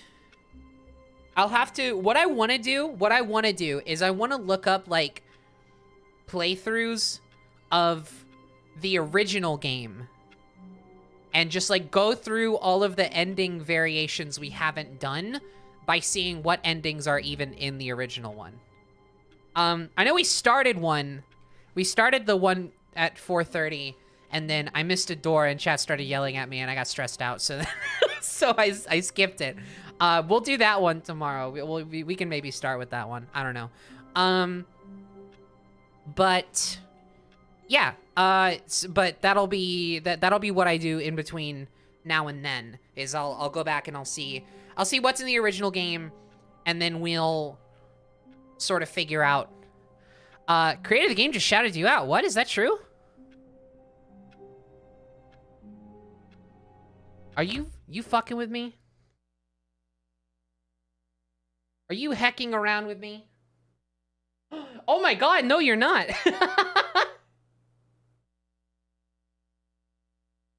Yo. Hold on. Look at that. David Reedon had a great time watching your Stanley Parable stream today. Thanks for all the fun. Thank you. You kidding me? I didn't make this shit happen. I appreciate all the work that went into this. I've been waiting for it for a while, and it's been well worth it. It's so fucking good. Absolutely adoring it. So thank you. Thank you for watching. I mean, if you're still watching, absolutely. Thank you. I appreciate that. And I hope you're feeling the love, because this is super great. Yeah, cool. What a cool note to end off. We're gonna bounce now. Let's see if anyone's going right now that we can send a raid over to. Yeah, Mars playing Kirby. Mars playing Kirby. Let's go. So let me set this up.